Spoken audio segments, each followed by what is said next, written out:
Homeopathy और allopathy में difference क्या है? जैसे एलोपैथी एंड होम्योपैथी। एलोपैथी को अगर हम डिवाइड करें तो this consist of two parts, allos and pathos. Homeopathy में क्या है कि homoios and pathos. Homoios means similar, pathos means suffering. तो अगर पेशेंट को हमें ठीक करना है होम्योपैथी, डिजीज को ठीक करना है एलोपैथी। होम्योपैथी का जो ट्रीटमेंट है ये थोड़ा लॉन्ग टर्म होता है और एलोपैथी आपका इंस्टेंट, ऐसा कुछ भी है कि ऐसा होता है, but not in all cases. जो होम्योपैथी का ट्रीटमेंट है, मैंने ये भी सुना है टाइम शायद थोड़ा लेता है लेकिन एकदम पक्का इलाज होता है। होम्योपैथी में क्या है, लॉन्ग सस्टेनिंग आपको इफेक्ट्स मिलते हैं, जिसको आप ये कह सकते हैं कि आपका परमानेंट जड़ से जो ट्रीटमेंट है वो किया जाएगा। सर क्या है एनालिसिस, क्योंकि मेरे ख्याल से जनरली नहीं पता होगा लोगों को।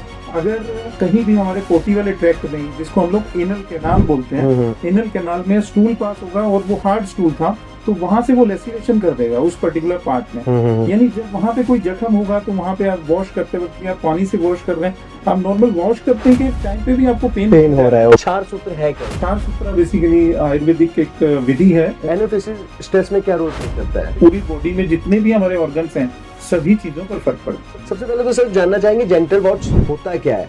जेनिटल वार्ड, या इसको ना अगर और थोड़ा सा रिफाइंड वे में हम बात करें तो ये एचपीवी, ह्यूमन पैपिलोमा वायरस का एक एक्सप्रेशन है। एचपीवी के तकरीबन इस वायरस के 200 से ज्यादा स्ट्रेन्स हैं। सर एलोपैथी में जेनिटल वार्ड को कैसे ट्रीट करते हैं? चाहे मेल्स को है चाहे फीमेल्स को है, ग्रोथ को सबसे पहली बात तो अगर वो जेनिटल एरिया में हम लोग छुपाएंगे। सर मेरा अगला सवाल था, एलोपैथी ट्रीटमेंट के बाद लोग आपके पास क्यों आ रहे हैं? फर्स्ट लाइन ऑफ ट्रीटमेंट जो है वो एलोपैथी है। हर्पीज क्या है सर, इसके बारे में जरा बेसिक फैक्ट्स बताइए। हर्पीज जो हम आज बात कर रहे हैं, बिकॉज ये सेक्सुअली ट्रांसमिटेड इन्फेक्शन की हम बात कर रहे हैं, इसको हम लोग बोलते हैं HSV। तो सर क्या होम्योपैथी सिर्फ हर्पीज के सिम्टम्स को ही क्योर करती है? कि इन्फेक्शन एक बार पॉजिटिव आ गया आपका HSV तो जल्दी से नेगेटिव नहीं होगा।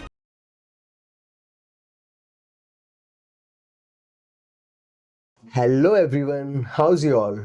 Welcome back to my show the Yuvraj talk show. मैं आपका युवराज लेकर आ गया हूं आपके लिए अपने नए मेहमान को।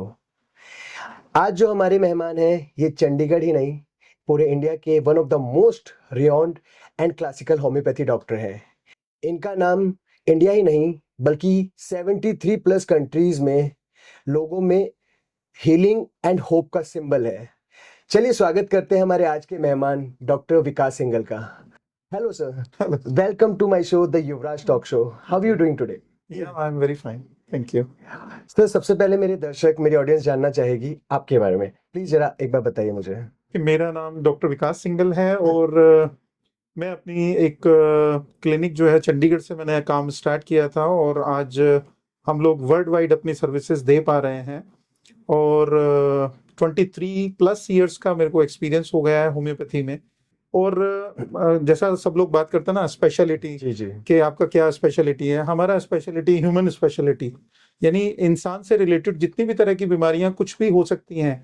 तो जो पुरानी बीमारियां हो जाती हैं, जैसा उसमें बोलते हैं कि होम्योपैथी पुरानी बीमारियों में ज्यादा काम आती है, तो हम लोग क्रोनिक एंड रेयर डिजीज के स्पेशलिस्ट हैं। जो बीमारियां जितनी पुरानी हो जाती हैं उसी को हम लोग क्रोनिक डिजीज में रखते हैं। प्लस कुछ ऐसी रेयर डिजीज हैं जिसमें केवल हमारा क्लिनिक, या हम बात करें तो चंडीगढ़ से बात करें या पूरे इंडिया से भी बात करें, तो हम लोग उस बीमारियों के जो ट्रीटमेंट है उसमें पायनियर हैं। यानी हमारे अलावा उसको आप गूगल में भी सर्च करेंगे तो कोई डॉक्टर भी आपको दूर दूर तक नहीं दिखेगा। Right, so this is all about me in short. Sir सबसे पहले तो मेरा सवाल यही होगा, होम्योपैथी जिसको कि हम सालों से सुनते आ रहे हैं, जानते आ रहे हैं। शायद मैं अगर अपनी पर्सनली बात करूं तो मैंने होम्योपैथी ट्रीटमेंट नहीं लिया शायद, और उतनी शायद मेरे को जानकारी भी नहीं है। तो सबसे पहले यही जानना चाहूंगा, होम्योपैथी और एलोपैथी में डिफरेंस क्या है इनमें अंतर? बेसिक डिफरेंस किस चीज का आता है, सबसे पहले ये समझने की जरूरत है कि हमारी बॉडी जो है वो भगवान ने जिस तरीके से बनाई थी, हमें बनाया गया था एक नेचुरल तरीके से जीने के लिए। लेकिन जहां हम वर्ड्स का डिफरेंस करते हैं, जैसे एलोपैथी एंड होम्योपैथी, एलोपैथी को अगर हम डिवाइड करें तो this consist of two parts, allos and pathos.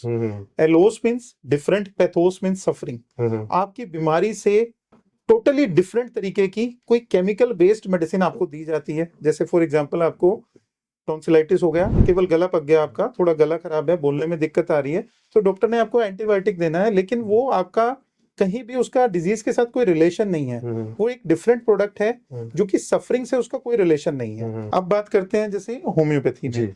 Homeopathy में क्या है कि homoios and pathos, homoios means similar, pathos means suffering. Okay. आपकी सफरिंग से सिमिलर उसी तरह की कुछ मेडिसिन हम देते हैं तो हम उसको होम्योपैथी कहते हैं। ये मैंने केवल एक आपको जनरल ओवरव्यू दिया, लेकिन अगर इसको और सही तरीके से समझें तो अगर पेशेंट को हमें ठीक करना है होम्योपैथी, डिजीज को ठीक करना है एलोपैथी। एलोपैथी।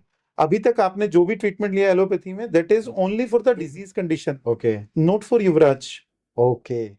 युवराज को अगर एक कंप्लीट ट्रीटमेंट चाहिए जिसमें उसके फिजिकल वेलबींग, उसका सोशल वेलबींग, उसका मेंटल वेलबींग, साइकोलॉजिकल वेलबींग, सभी चीजों को हम लोग एज अ होलिस्टिक अप्रोच उसमें होम्योपैथी में हम ट्रीट करते हैं। एलोपैथी में होलिस्टिक अप्रोच नहीं होता। एलोपैथी में डिजीज है, डिजीज के ऊपर काम किया, दैट्स इट, खत्म। एक चीज और मैंने सुनी है कि होम्योपैथी का जो ट्रीटमेंट है ये थोड़ा लॉन्ग टर्म होता है और जी। एलोपैथी आपका इंस्टेंट, ऐसा कुछ भी है क्या डॉक्टर? ऐसा ऐसा होता है but not in all cases. जैसा क्रोनिक केस है, बहुत पुरानी बीमारी है, किसी को पाइल्स है, सपोज फॉर एग्जांपल पाइल्स की बात करते हैं, बड़ी कॉमन बीमारी है कि मेरे को डॉक्टर 20 साल से पाइल्स हैं। अब 20 साल के पाइल्स जो है वो 2 महीने में तो ठीक नहीं होंगे। उस तरह के जो क्रोनिक डिजीज होते हैं जो लॉन्ग ड्यूरेशन बहुत पुराने से समय से चलते आ रहे हैं, उसमें डेफिनेटली ठीक होने में टाइम लगता है। बट एक्यूट केसेस हैं, मतलब मेरे पास पेशेंट आया, कोई बच्चा है और उसको बुखार हो गया, गला भी खराब है और बुखार भी है, रनिंग नोज भी है। अब अगर वो 2 दिन में ठीक नहीं होगा तो पेरेंट्स कितना रिलाई करेंगे होम्योपैथी में? तो उसके लिए हमारे पास फास्ट मेडिसिन भी हैं, बट डिपेंड करता है कंडीशन पे, प्लस डिपेंड करता है जो डॉक्टर आपको ट्रीटमेंट दे रहा है। Okay. And one more thing doctor, ये जो होम्योपैथी का ट्रीटमेंट है, मैंने ये भी सुना है टाइम शायद थोड़ा लेता है लेकिन एकदम पक्का इलाज होता है इसमें। बिल्कुल पक्का होता है। उसका रीजन यही है कि जब हम, जैसा मैंने शुरू में बात की कि होलिस्टिक अप्रोच से जब हम बात करते हैं तो आपका जो फिजिकल सिम्टम्स हैं वो भी जाते हैं, प्लस आप मेंटली भी बेटर महसूस करते हैं, साइकोलॉजिकली पेशेंट बेटर फील करता है। ओवरऑल जब बेटरमेंट की फीलिंग आएगी तो वो ओवरऑल आती है। मतलब हम ऐसा नहीं कह सकते कि नहीं हमने केवल टॉन्सिलाइटिस का ट्रीटमेंट लिया लेकिन बाद में एंटीबायोटिक्स खाने के बाद मेरा पेट दर्द रहता है। अब डॉक्टर मैंने एलोपैथी ली थी, एंटीबायोटिक्स जब से लिया उसके बाद पेट दर्द नहीं जा रहा है, तो यानी एक मेडिसिन से आपका कुछ ठीक तो हुआ लेकिन बाद में उसका साइड इफेक्ट हो गया। लेकिन होम्योपैथी में क्या है, लॉन्ग सस्टेनिंग आपको इफेक्ट्स मिलते हैं, जिसको आप ये कह सकते हैं कि ये आपका परमानेंट जड़ से जो ट्रीटमेंट है वो किया जाएगा। जी। डॉक्टर, आज की जो ये कन्वर्सेशन है ये मेरे लिए भी बहुत इंटरेस्टिंग होने वाली है, क्योंकि मैंने आपके बारे में काफ़ी रिसर्च किया है, स्टडी किया है। मैं आपके ऑनलाइन वेबसाइट्स पर गया, वहाँ पे मैंने लोगों के रिव्यूज़ देखे हैं, पढ़े हैं, एंड उसमें कुछ ऐसी डिजीज़ के बारे में मैंने जाना है और उन सब के बारे में ही मैं अपने और अपने दर्शकों के लिए जानना चाहता हूँ आपसे कि क्या है एग्जैक्टली उनमें से। चलिए अब हम सबसे पहले बात करते हैं एनल फिशर्स के बारे में। सर क्या है एनल फिशर्स, क्योंकि मेरे ख्याल से जनरली नहीं पता होगा लोगों को।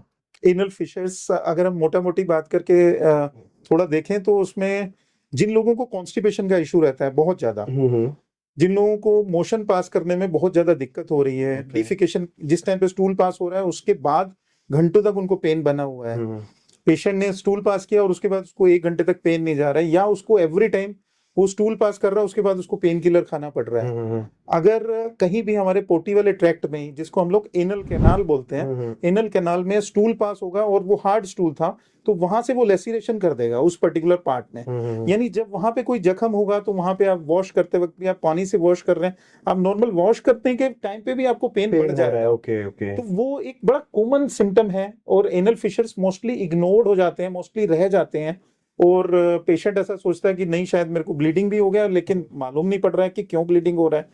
स्टूल के साथ ही आपको ब्लीडिंग भी हो रहा है थोड़ा थोड़ा। जब आप स्टूल, अब तो आजकल क्या है वेस्टर्न टॉयलेट हो गए तो उसकी वजह से लोगों को नजर नहीं आती चीज है, अदरवाइज पुराने अगर हम इंडियन कल्चर के हिसाब से देखें तो लोगों को मालूम पड़ता था कि स्टूल पास हो रहा है, उसमें ब्लड का स्ट्रीक लगा हुआ आ रहा है। इसमें this is very common.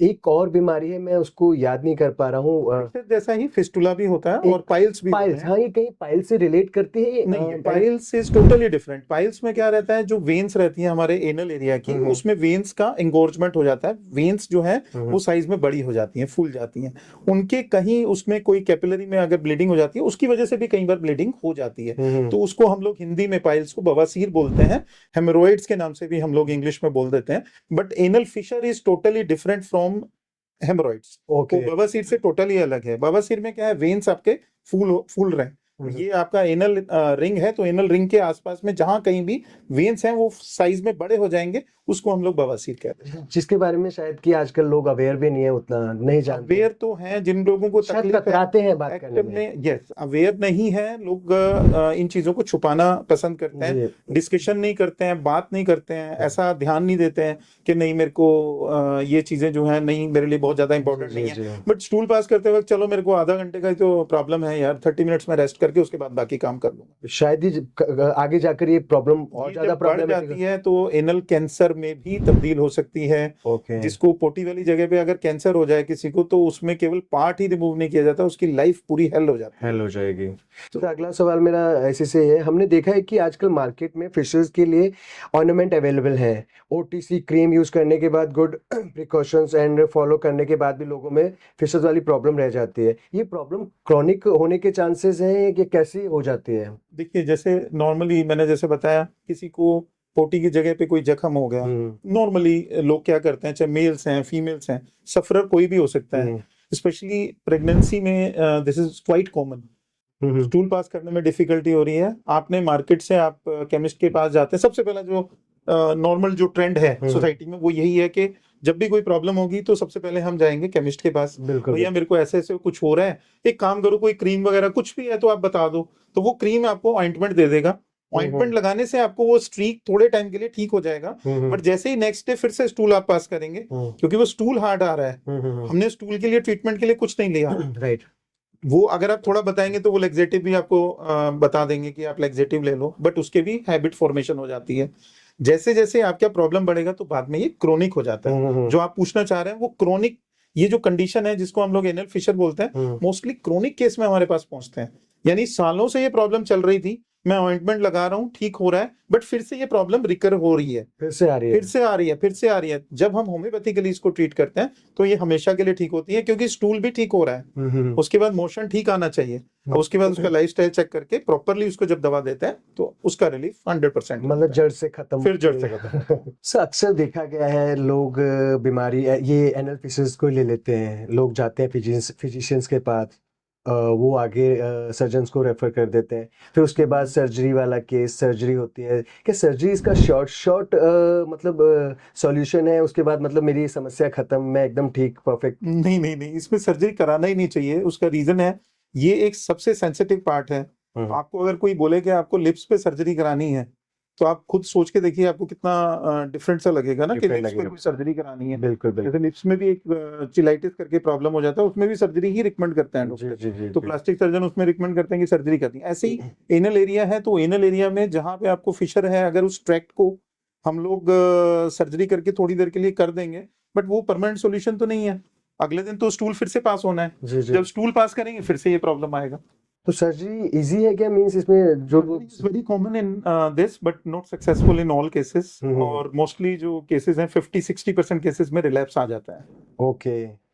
And sir आज आज क्षार सूत्र नाम की एक प्रिकॉशन को काफी चर्चा में है, काफी उसको देखा जा रहा है, क्षार सूत्र मैंने स्टडी किया है और मैंने सब कुछ मैं सर लिख कर लाया हूँ आपके लिए, मेरी ऑडियंस को, मेरे को एक एक चीज को एलोबरेट करना बताना है, इसलिए मैंने एक एक चीज को लिखा हुआ है, एंड आज मुझे सारे अपने डाउट्स क्लियर करने हैं। तो ये क्षार सूत्र के प्रिकॉशंस की काफी चर्चा सुनी है सर, ये प्रिकॉशंस स्पेशली डॉक्टर प्रिकॉर करते हैं, ये ट्रीटमेंट फायदेमंद है क्या, इसके बारे में जरा बताइए, क्षार सूत्र है क्या? क्षार सूत्र बेसिकली आयुर्वेदिक एक विधि है, जो चरक, डॉक्टर चरक के नाम से आयुर्वेदा में बहुत सारा लिटरेचर है, उन्होंने इस तरह की विधि अपने चरक संहिता में लिखी हुई थी, उसी को काफी डॉक्टर्स आज फॉलो भी करते हैं, इनफैक्ट एलोपैथिक डॉक्टर्स भी इसको फॉलो करते हैं। उसमें कुछ इस तरह से होता है कि धागा लेकर के, जैसे हम लोग स्टिच कर दिया किसी चीज को, तो वो स्टिचिंग कर दिया, उसको एक क्षार सूत्रा, सूत्रा मीन्स धागा, ओके, तो वो उस तरीके से उसको करते हैं, और वो प्लानिंग करके करते हैं, बट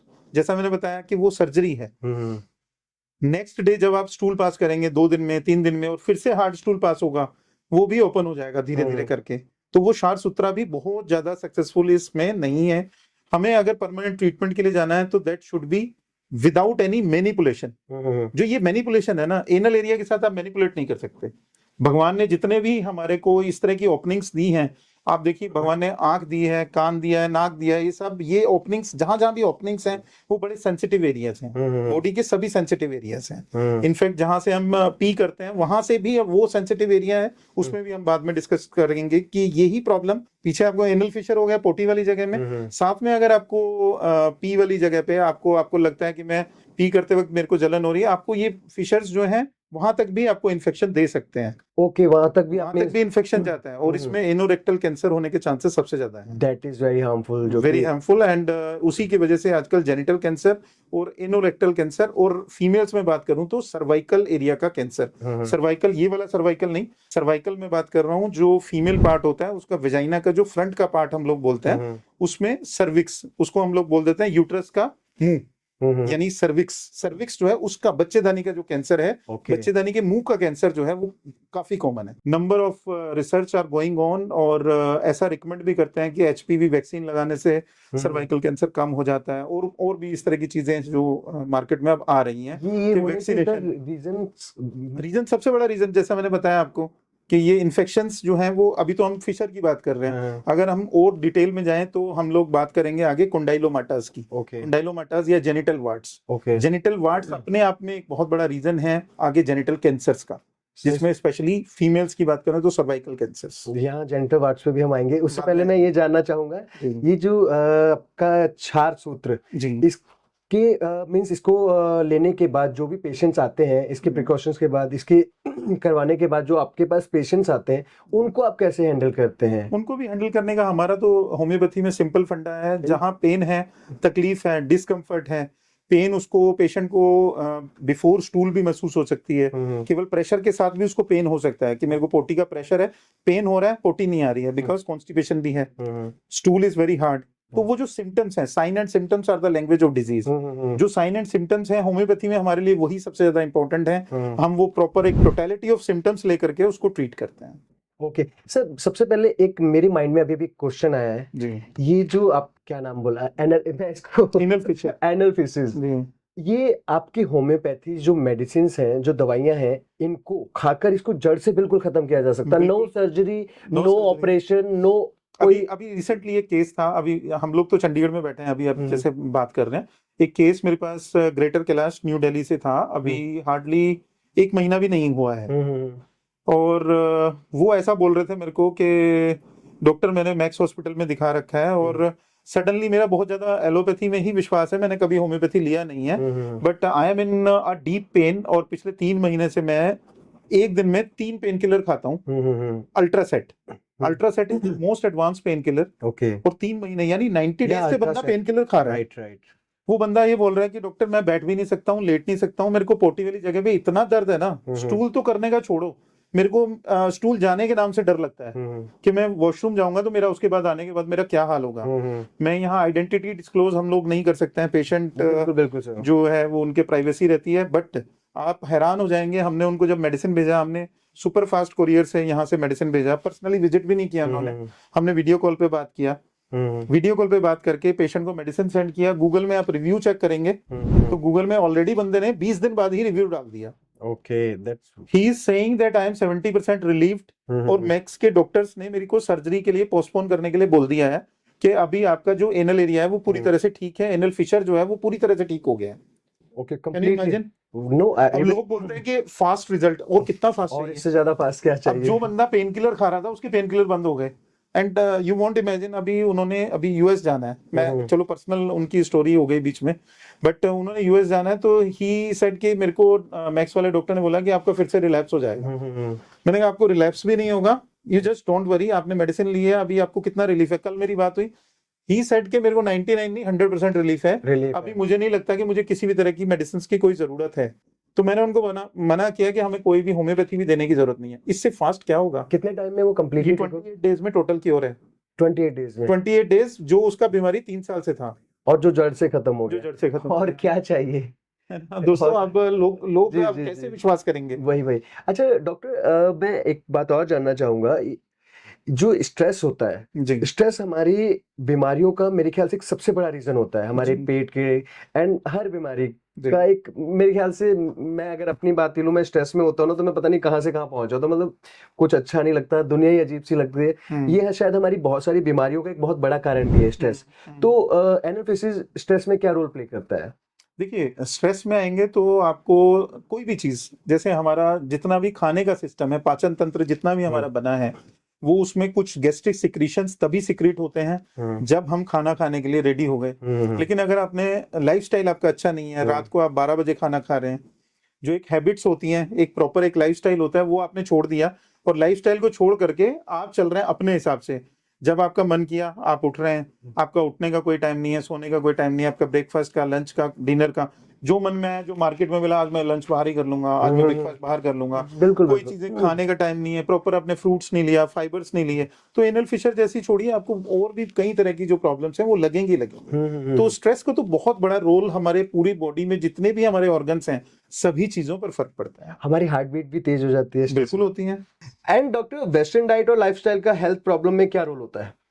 जैसे मैंने बताया अभी आपको कि वेस्टर्न डाइट, जैसे अब हम बात करते हैं ना, जैसे पुराने टाइम में हम खाना खाते थे, दाल फुल्का चपाती सब्जी राइस चिकन, जो भी जिसको वेरी नॉन हेल्दी वेज चीजें हैं। है, घर का खाना चलता जी था। जी जी। अभी क्या खाना है, आपने किसी से भी बात करो, मैं चलो पिज्जा हट चलते हैं, चलो सबवे से बर्गर लेके आते हैं, सबवे का बर्गर थोड़ा बेटर लगता है, उसमें थोड़ी सी वेजीज ज्यादा होती हैं। तो हमें क्या लगता है कि बर्गर पिज्जा और जो भी मार्केट में जो ये ट्रेंड में फूड है, चाहे वो केक्स हैं, पेस्ट्रीज हैं, या पता नहीं, आप तो नाम ही नहीं ले सकते, आप कितनी तरह का सो मैनी फूड जो है वो इतनी लो क्वालिटी, आपका इंग्रेडिएंट्स जो है उसमें किस तरह के डल रहे हैं, nobody knows. Nobody knows. But एक फ्लेवर है, वो पिज्जा हट का फ्लेवर, वो पिज्जा में हमें लगता है कि वो ऐसा ही हमें वही खाना है। अब यहाँ जा रहे हैं आप, आज चंडीगढ़ में तो भी आपको वो अच्छा लग रहा है, आप मुंबई गए तब भी आपने वही खाया। तो फिर मुंबई का अगर आपने जाना है और आपने बड़ा पाव नहीं खाया वहां पे जाके, या मुंबई का कोई ट्रेडिशनल फूड नहीं खाया, फिर बेनिफिट भी क्या है? बेनिफिट भी क्या है? तो यहाँ से कहीं ना कहीं चीजों को जोड़ना बहुत जरूरी है कि जितना जैसा क्वालिटी का हम खाना खा रहे हैं, रिजल्ट्स वैसे ही आ रहे हैं, उसी तरह के हमें गैस्ट्रिक इश्यूज आ रहे हैं। आईबीएस आपने बड़ा कॉमन प्रॉब्लम सुना होगा, जी जी जी, राइट। इरिटेबल बॉवल सिंड्रोम, ये बहुत कॉमन है, और उसी की वजह से एनल फिशर्स जो है बाद में उसके डेवलप हो जाते हैं। ओके। और अगर प्रॉब्लम क्रोनिक हो जाती है तो कई बार कोलाइटिस, यानी आपकी इन्फ्लेमेशन ऑफ इंटेस्टाइन, आपकी अंतड़ियों के अंदर भी अगर मल ज्यादा जमा हो जाएगा, रेक्टम के अंदर मल ज्यादा जमा हो जाएगा, तो ये आपको वेस्टर्न कोमोड्स जो है, जैसे हम आजकल यूज करते हैं, वेस्टर्न कोमोड्स ज्यादा यूज होने लगे हैं, इंडियन कोमोड्स लोगों ने छोड़ दिए हैं। तो वेस्टर्न कोमोड्स में बैठने के वजह से उसमें प्रेशर आपको क्रिएट ही नहीं होता, तो जब आप पू कर रहे हैं तो वो आपका पूप जो है वो पूरी तरह से हुआ ही नहीं। ओके। तो वो अनसेटिस्फैक्टरी स्टूल मोस्टली फीलिंग रहती है, मैं गया तो था लेकिन मेरे को डॉक्टर पूरा नहीं हुआ, पूरा नहीं हुआ। मुझे ऐसा लगता है पता नहीं कुछ समथिंग इज लेफ्ट। वो समथिंग इज लेफ्ट बिहाइंड जो वो रहता है ना, वो भी पूरा दिन आपको इरिटेशन क्रिएट करता है, Exactly, उसकी exactly. वजह से भी बहुत तरह की बीमारियां होती हैं।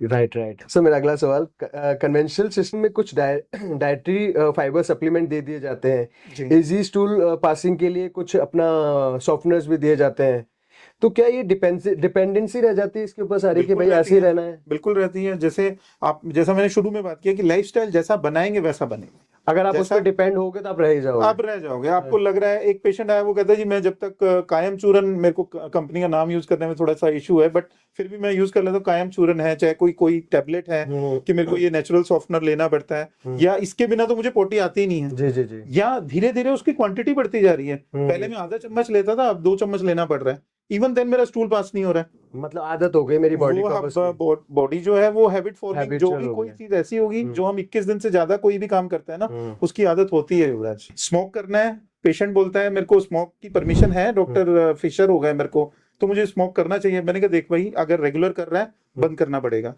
कभी कभी करता है चलेगा। नहीं डॉक्टर, मैं वो यूज करता हूँ आजकल, वो इलेक्ट्रिक सिगरेट्स, ई सिगरेट्स वगैरह, कहते हैं मैं ये यूज कर सकता हूँ।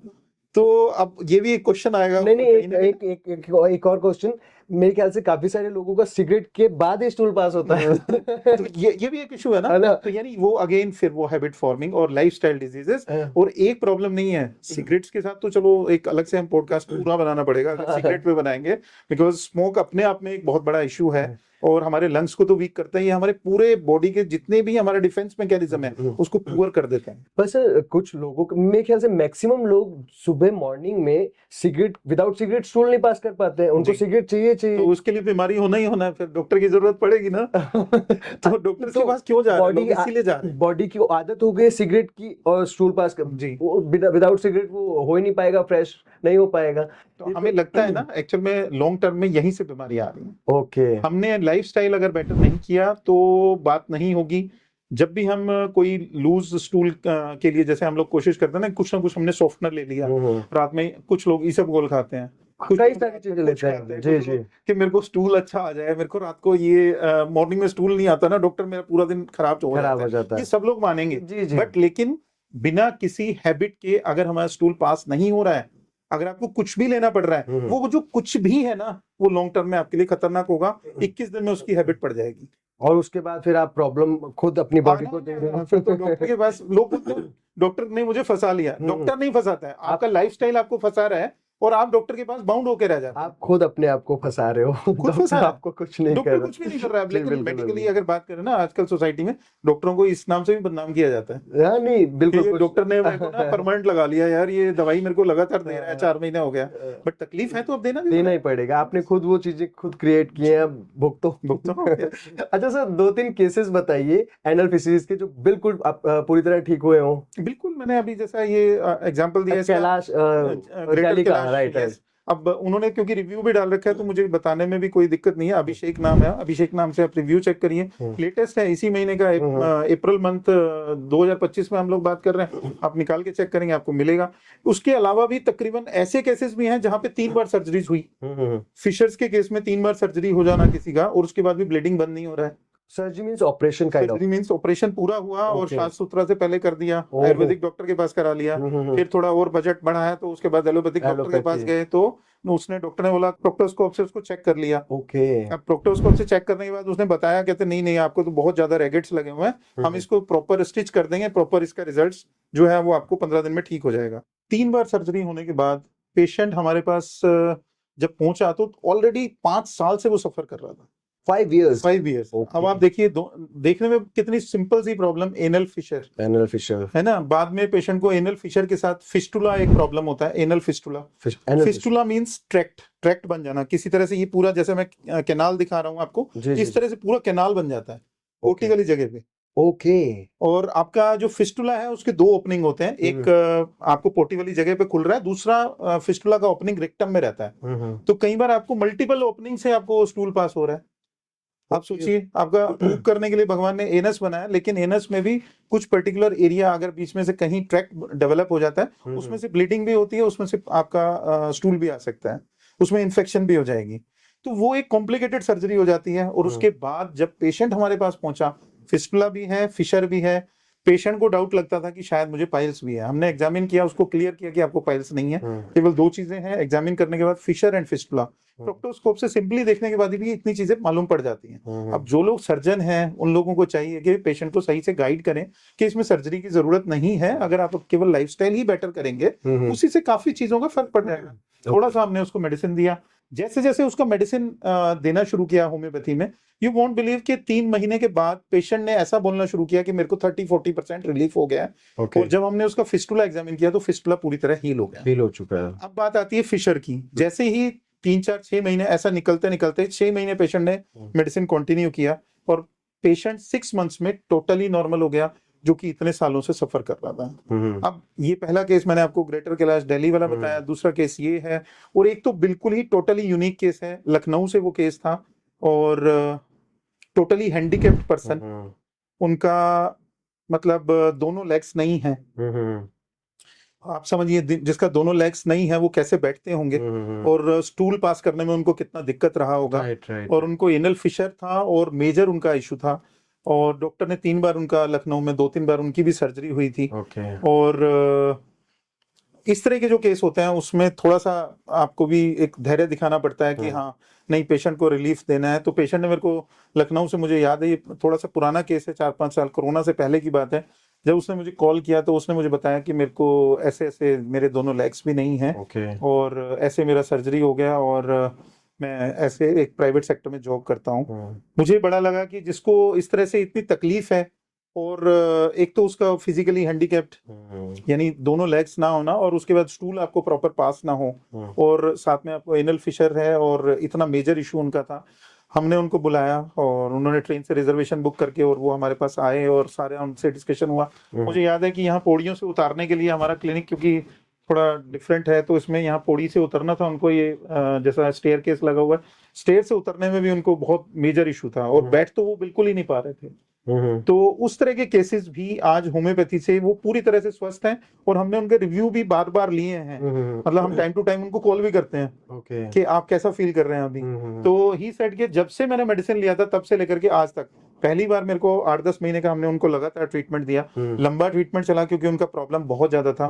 पूरा एनल रिंग जो था वो सड़ा हुआ था। ओके, सड़ा हुआ गया था, इन्फेक्शन था उसमें, पूरी तरह से पस भरा हुआ था। मतलब फिर तो स्टूल पास करना इम्पॉसिबल इम्पॉसिबल ही था। उनको इस तरह का कंडीशन था कि हम लोग ये सोच रहे थे कि ये बंदा पिछले 8 साल से कैसे मैनेज कर सर्वाइव कैसे कर रहे हैं। तो बट कहते हैं ना कि जहाँ चाह वहां रहा। उनकी बहुत स्ट्रॉन्ग विल पावर थी, जिस वजह से लखनऊ से चंडीगढ़ आके और ट्रीटमेंट लेना, इट वाज क्वाइट टफ। एक नॉर्मल बंदे के लिए भी है, तो एक हैंडीकैप बंदे को जिसको फिजिकली चैलेंज्ड है उसके लिए तो और भी ज्यादा टफ है, बहुत मुश्किल है। तो इवन देन हमें अच्छी तरह से, मतलब हमने उनको पूरी तरह से आज वो पूरी नॉर्मल लाइफ अपनी लीड कर रहे हैं। किसी तरह का उनको कोई भी आज रेक्टम इशू नहीं, कंप्लीटली ठीक हो चुके हैं। ठीक हो चुके। वाह, वेरी नाइस सर, ये तो अच्छा सर, मेरा आखिरी सवाल जी सर, एक हेल्दी पर्सन अपनी हेल्दी लाइफ जीने के लिए और इन सब चीजों से अपने आप को बचाए रखने के लिए क्या करे, या क्या क्या करना पड़ सकता है उसको? जैसे आपने बताया ना युवराज शुरू में कि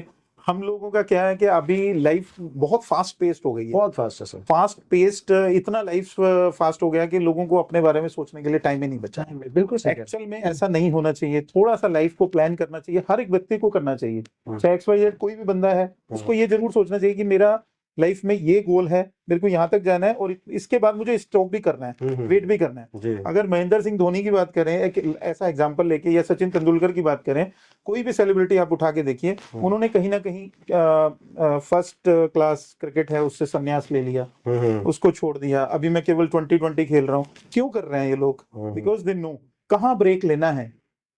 कोई लेवल आना चाहिए जहां पे आपका एक सेटिस्फेक्शन लेवल है, yes this is the time, अभी मुझे थोड़ा स्टॉप करके थोड़ा ब्रेक लेना है। हर एक सेलिब्रिटी को मैंने देखा है 6 महीने का ब्रेक लेके चले गए। क्या कर रहे हैं जी? बुक लिख रहे हैं। क्यों लिख रहे हैं?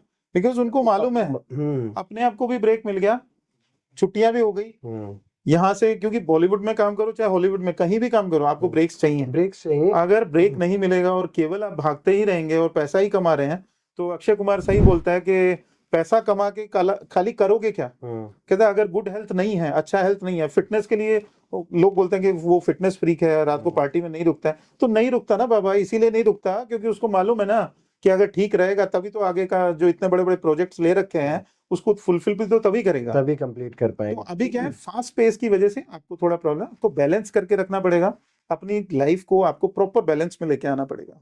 राइट, मींस आपको अपना ध्यान प्रॉपरली रखना पड़ेगा, आपको अपने आप पर भी पूरा ध्यान देना पड़ेगा।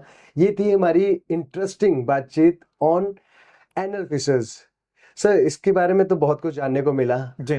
और अगला मेरा सवाल है, अगला जो टॉपिक है हमारा वो है जेनिटल वॉर्ट्स। जी, सबसे पहले तो सर जानना चाहेंगे जेनिटल वॉर्ट्स होता क्या है, कैसे ये लोगों में होता है, और ये नॉर्मल वॉर्ड से कितना डिफरेंट है, और ये कितना लॉन्ग टर्म या शॉर्ट टर्म है, कैसे इसको प्लीज डिस्क्राइब कीजिए।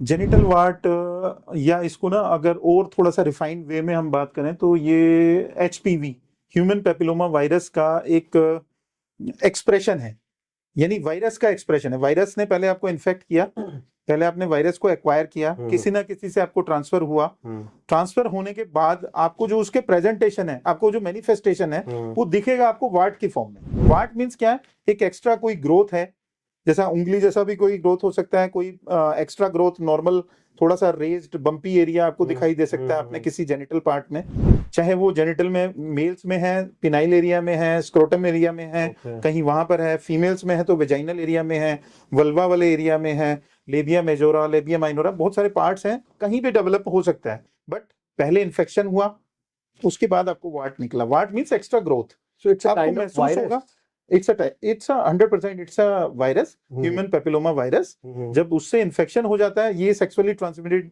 डिजीज में आता है। ओके। जब हमें इस तरह का कोई इन्फेक्शन हमारे सपोज किसी पार्टनर को ऑलरेडी था और उससे हमने इन्फेक्शन कैरी कर लिया, और इन्फेक्शन कैरी करने के बाद mostly HPV is a very common type of infection. Okay. ऐसा नहीं है कि एचपीवी जो है वो सभी को हो जाएगा और उसकी प्रेजेंटेशन सभी में वार्ड्स की फॉर्म में आएगी। एचपीवी के तकरीबन इस वायरस के 200 से ज्यादा स्ट्रेन्स हैं। ओके। 200 टाइप की वैरायटी है।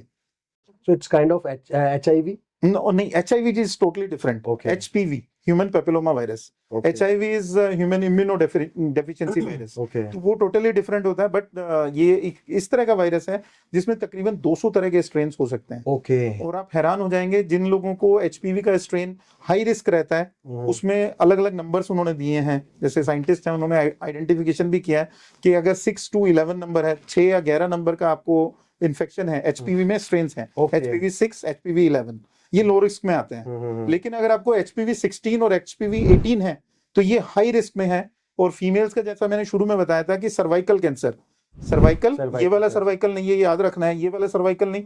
फीमेल में अगर सर्वाइकल कैंसर की बात हो रही है तो हम लोग बात कर रहे हैं यूट्रस का माउथ। ओके। उसको हम लोग बोलते हैं सर्विक्स। सर्विक्स मतलब यानी बच्चेदानी के मुंह का कैंसर। बहुत सारे लोगों को मालूम भी नहीं है और बाद में जब मालूम पड़ता है कि ओह मेरे को तो ऐसा एक वाट निकल गया, छोटा वाट है, मैंने उसको कोटरी करा दिया।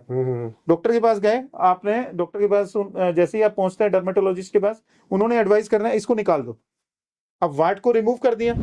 वाट के लिए क्या नॉर्मल ट्रीटमेंट क्या रहता है? आप जैसा मैंने बताया, सबसे पहले केमिस्ट के पास जाएंगे। केमिस्ट के पास तो यार मेरे को ना कुछ निकल गया है इधर पोटी वाली जगह पे ना, मेरे को वहां पे कुछ हो गया। तो एनोजेनेटल वार्ड होता है बेसिकली। जेनेटल वार्ड जो है वो एनएच में भी हो सकता है, आपका पोटी वाली जगह, क्योंकि ट्रेवल हो जाता है, ये एरिया सारा तीनों कनेक्टेड है। वो एरिया के वजह से पहले जैसे ही हम केमिस्ट के पास गए, वो सिंपली एक अरे सर ये ऑइंटमेंट आता है ये, बट आपने हाथ नहीं लगाना इसको ये इसमें कुछ दिया हुआ है, वो उसी से आपने लगा के और ये वहीं पे सड़ जाएगा। मींस ये प्रॉब्लम ज्यादा फीमेल्स में आती है? Mails and females both, but females में बहुत ज्यादा है। ज्यादा होने का उसका रीजन यही है कि जो एरिया है वो पूरी तरह से एक्सपोज्ड हो जाता है। और जब एक बार एक्सपोज्ड हो जाता है तो वो इन्फेक्शन जो है एनस से भी ट्रेवल हो सकता है, genital to anus, anals to genitals too. Sir 70% तो बहुत बड़ा नंबर है, बहुत बड़ा बिग नंबर, बहुत बड़ा नंबर है। मेरे ख्याल से इतना अवेयर नहीं है, या तो फिर लोग अवेयर अभी हो रहे हैं, जिनको हो गया है उनको तो अवेयरनेस लेना ही पड़ेगा। अभी क्या है कि जैसा हमारे यहाँ तो हिंदू माइथोलॉजी में वो जन्म पत्री मिलाते हैं ना, जन्म पत्री। अभी यूएस में कनाडा में जाओगे तो वहाँ डीएनए मैच करते हैं। अरे यार डीएनए टेस्ट निकालो भाई, इसका पता करो इधर क्या क्या हो रहा है, फैमिली में कौन कौन सा डिजीज है। जहां मालूम पड़ेगा कि अरे इसको तो एचपीवी का वो ना होगा उनके तरफ से। ओके। वो लोग प्लान्ड हैं, उन लोगों को मालूम है कि एचपीवी का इन्फेक्शन हो सकता है तो आगे लाइफ थ्रेटनिंग भी हो सकता है। और अगर कैंसर जैसी डेवलपमेंट हो जाएगी किसी को तो आप समझते हैं कीमोथेरेपी और ये सब बाद में कितना झमेला है। एंड सर मैं एक बात और जानना चाहूंगा, ये किस एज ग्रुप में मींस ये जेनिटल वार्ड्स हो सकता है? मींस जो अभी मैच्योर नहीं है, सेक्सुअली एक्सपोज्ड नहीं है, उन्हें भी हो सकता है? एक्चुअली जो एक्सपोज नहीं है उनमें भी चांसेस हो जाते हैं। वो कैसे? बट कई बार क्या होता है, हम ये जेनेटिकली भी ट्रांसफर होता है।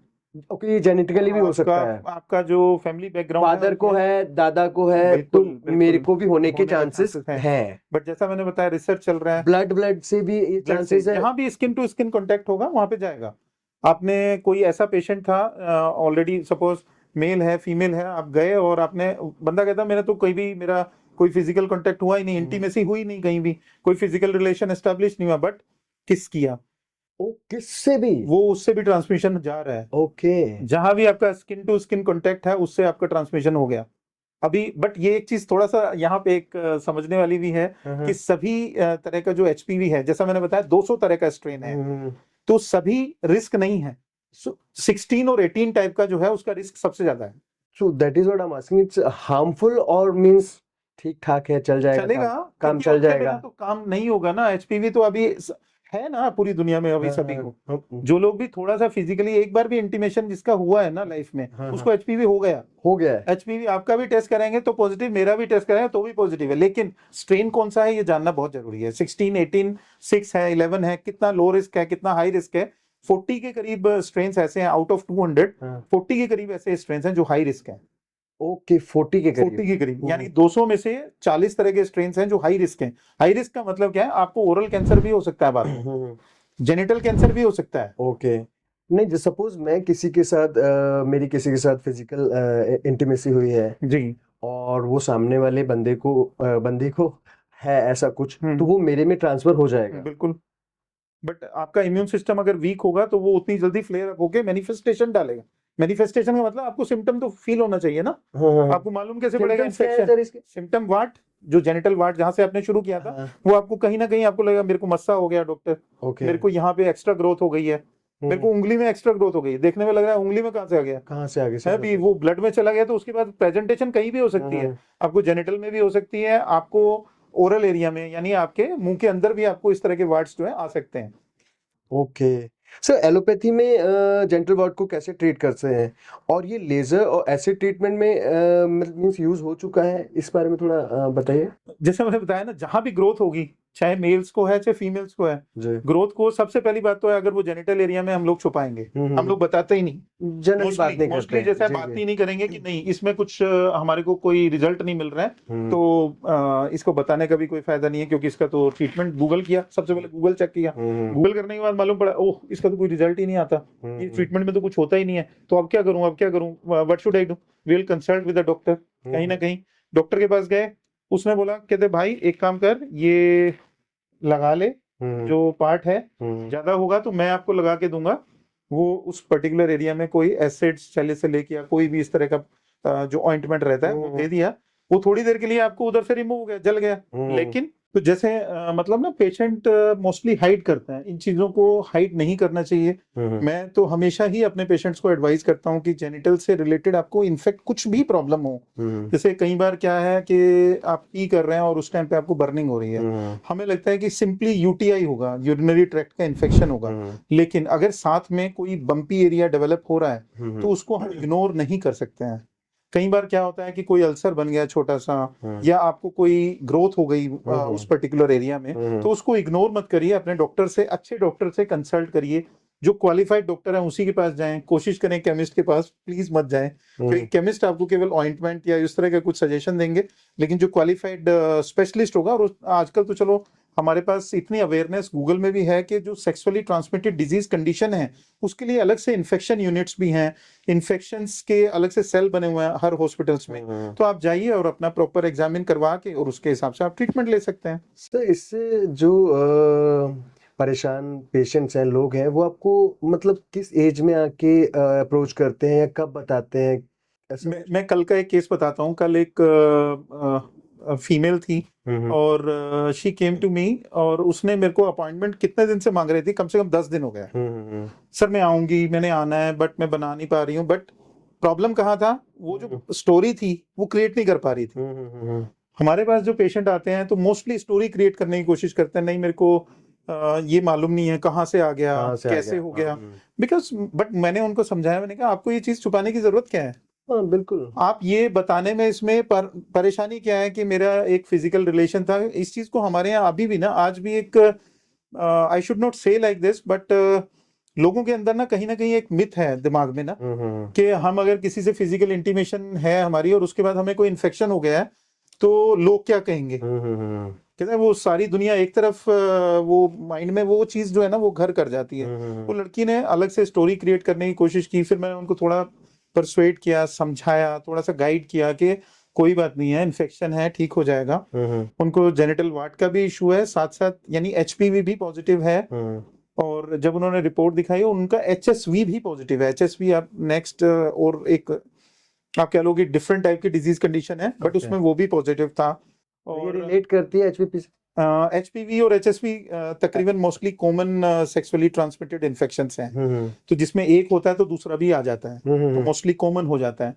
तो इस तरह के केसेस आते हैं, पेशेंट छुपाते हैं, बट जैसे उसने छुपाया उसके बावजूद हमने उनको काफी, तकरीबन हमें 2 घंटे लगे साइकोलॉजिकली उसको बैलेंस करने के लिए। She started crying while telling me the exact truth कि नहीं डॉक्टर ऐसा नहीं हुआ था, ये था एक्चुअल में, मैंने पहले आपको गलत बताया था, मैंने आपको फोन पे भी गलत बताया था, एक्चुअल में मैंने ये इन्फॉर्मेशन मैं चाह रही थी कि, जब मैंने पूछा कि आपके पास टेस्ट रिपोर्ट है बट उस पर नाम क्यों नहीं है, टेस्ट रिपोर्ट भी उतना ही काट के लेके आए।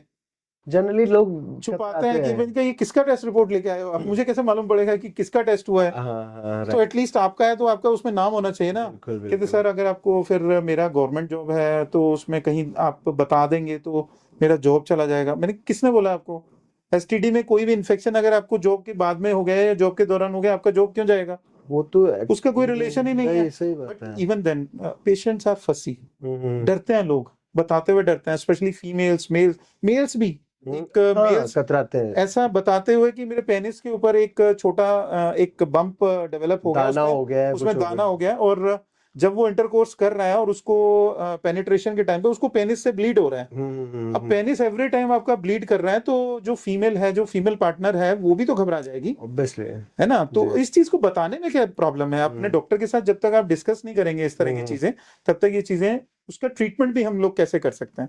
तो उनको जैसा मैंने बताया कि इस तरह के पेशेंट जो है वो इस एज ग्रुप में स्पेशली, जैसा ही फिजिकल इंटीमेसी का जो एज है, जैसा हम लोग इंडिया में तो उसको 17-18 समझते हैं, बट यूएस कनाडा में इसको 12-13 साल से जैसा ही पीरियड शुरू हो गया हाँ तो वो आप एलिजिबल हो। वहां पे 13-14 साल के एज में जी। ये सब चीजें शुरू हो जाती हैं। है, राइट। तो यहाँ अभी सब चीजें हिडन हैं। सोसाइटी का हमारा सोशल स्टिग्मा, बहुत अलग अलग तरह के स्टिग्मास हैं, अलग अलग तरह की कम्युनिटीज हैं जहाँ पे कुछ बाउंडेशंस हैं, कुछ फैमिली बाउंडेशंस हैं, बहुत सारी चीजें हैं।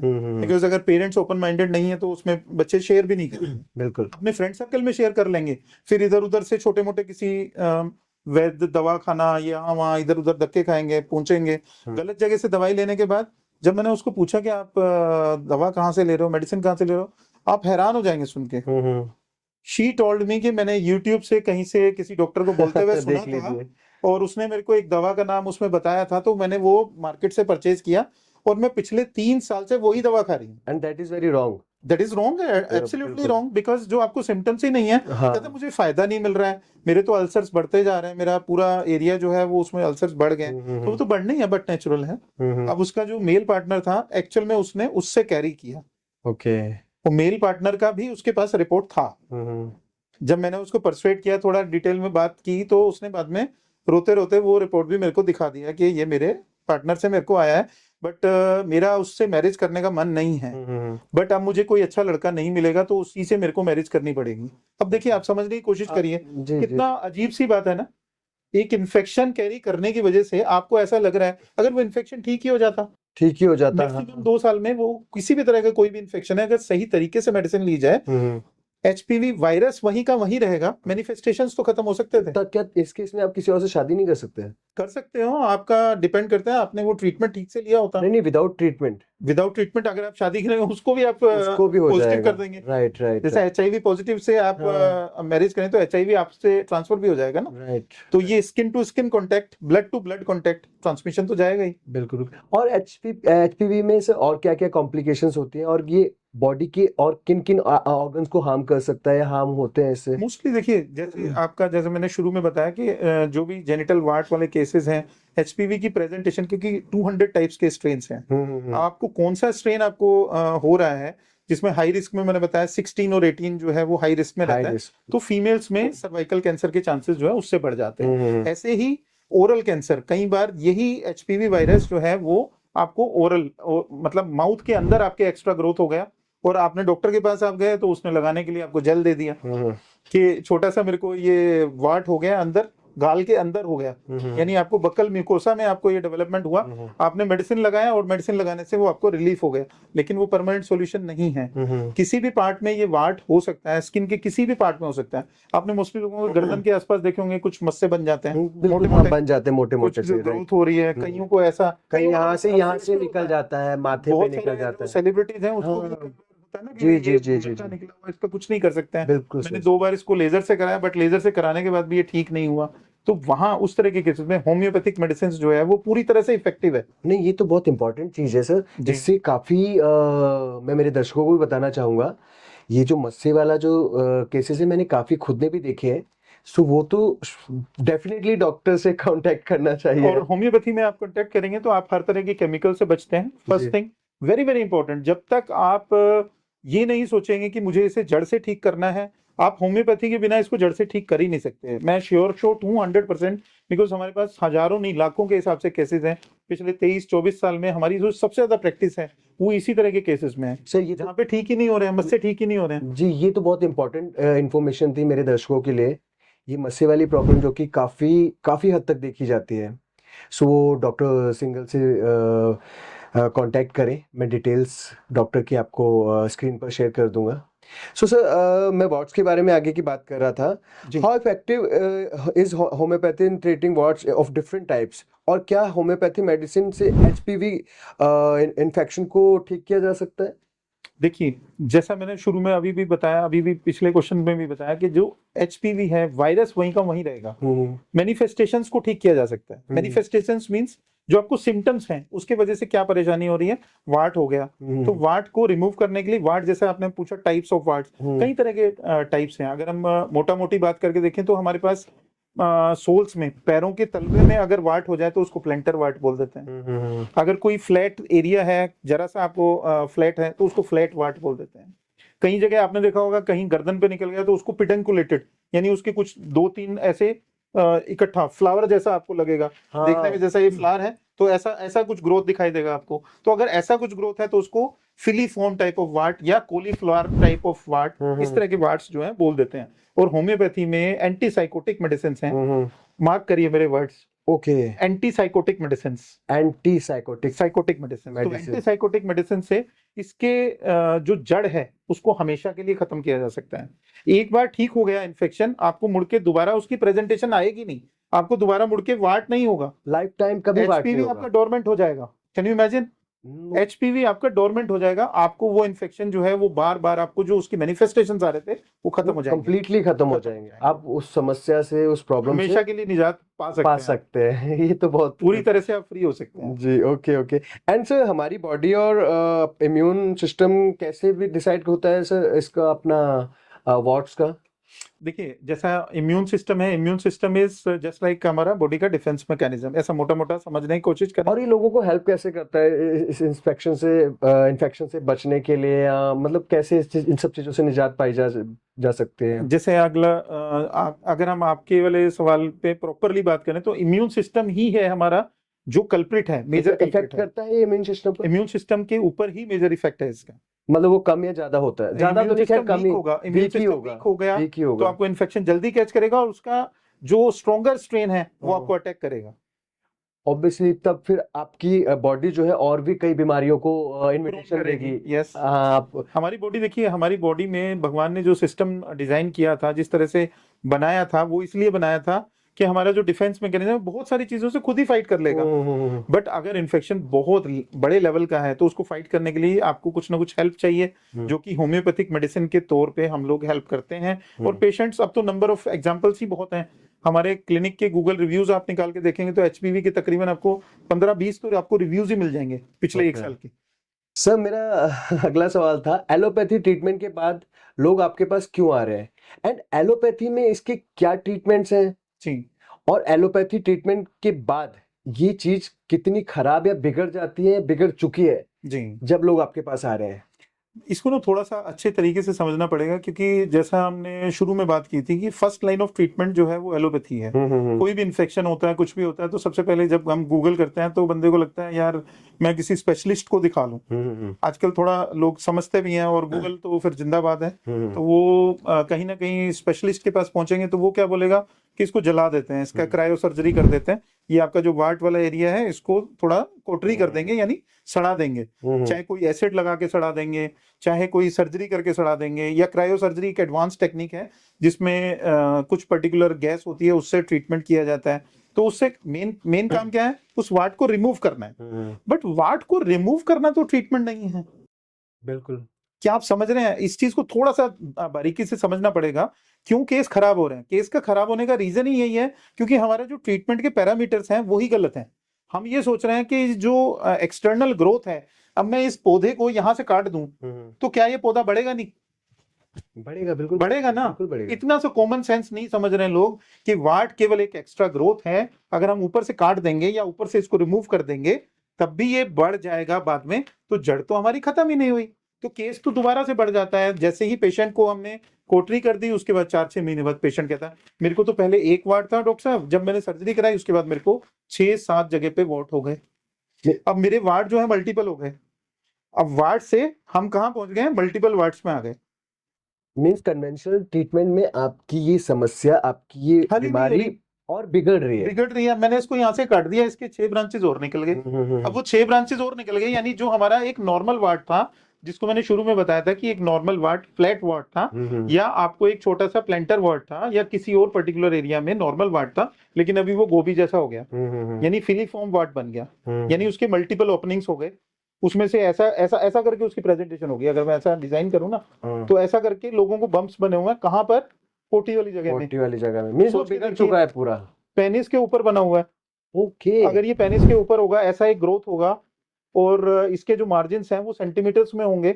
आप सोच के देखिए कि 1-1.5 सेंटीमीटर का अगर पेनिस के ऊपर कहीं इन्फेक्शन हो जाए और आपको ये इस तरह का वार्ड पूरा डेवलप्ड हो, क्या वो जिस टाइम पे इंटीमेसी होगी या फिजिकल रिलेशन डेवलप होगा, क्या वो ब्लीडिंग नहीं होगा? ब्लीडिंग होगा, बट नेचुरल है। तो जो ब्लीडिंग के टाइम पे, इंटरकोर्स के टाइम पे पेन होगा, जो फीमेल पार्टनर है वो भी सफर करेगी, प्लस वो इन्फेक्शन कैरी हो जाएगा, नेक्स्ट जनरेशन तक कैरी हो सकता है। तो इसको सही तरीके से ट्रीट करने का तरीका यही है कि जब ट्रीटमेंट किया जाए, जैसा मैंने बात की थी एंटी साइकोटिक मेडिसिन, होम्योपैथी में आज इस तरह की दवाइयां अवेलेबल हैं जिससे इसको जड़ से खत्म भी किया जा सकता है और नेक्स्ट जनरेशन में ट्रांसफर होने से रोका जा सकता है। लेकिन मैं यहाँ एक बात ऐड कर दूं अपने व्यूवर्स के लिए कि इस टॉपिक के ऊपर अभी बहुत सारी रिसर्च चल रही है, और किसी भी चीज को बिना डॉक्टर की सलाह के, कोई भी मेडिसिन, चाहे वो होम्योपैथी है, एलोपैथी है, आयुर्वेदा है, कोई हर्बल मेडिसिन है, कोई भी मेडिसिन से रिलेटेड कुछ भी आपने लेना है, कोशिश करें अपने डॉक्टर की सलाह लिए बगैर प्लीज ना करें।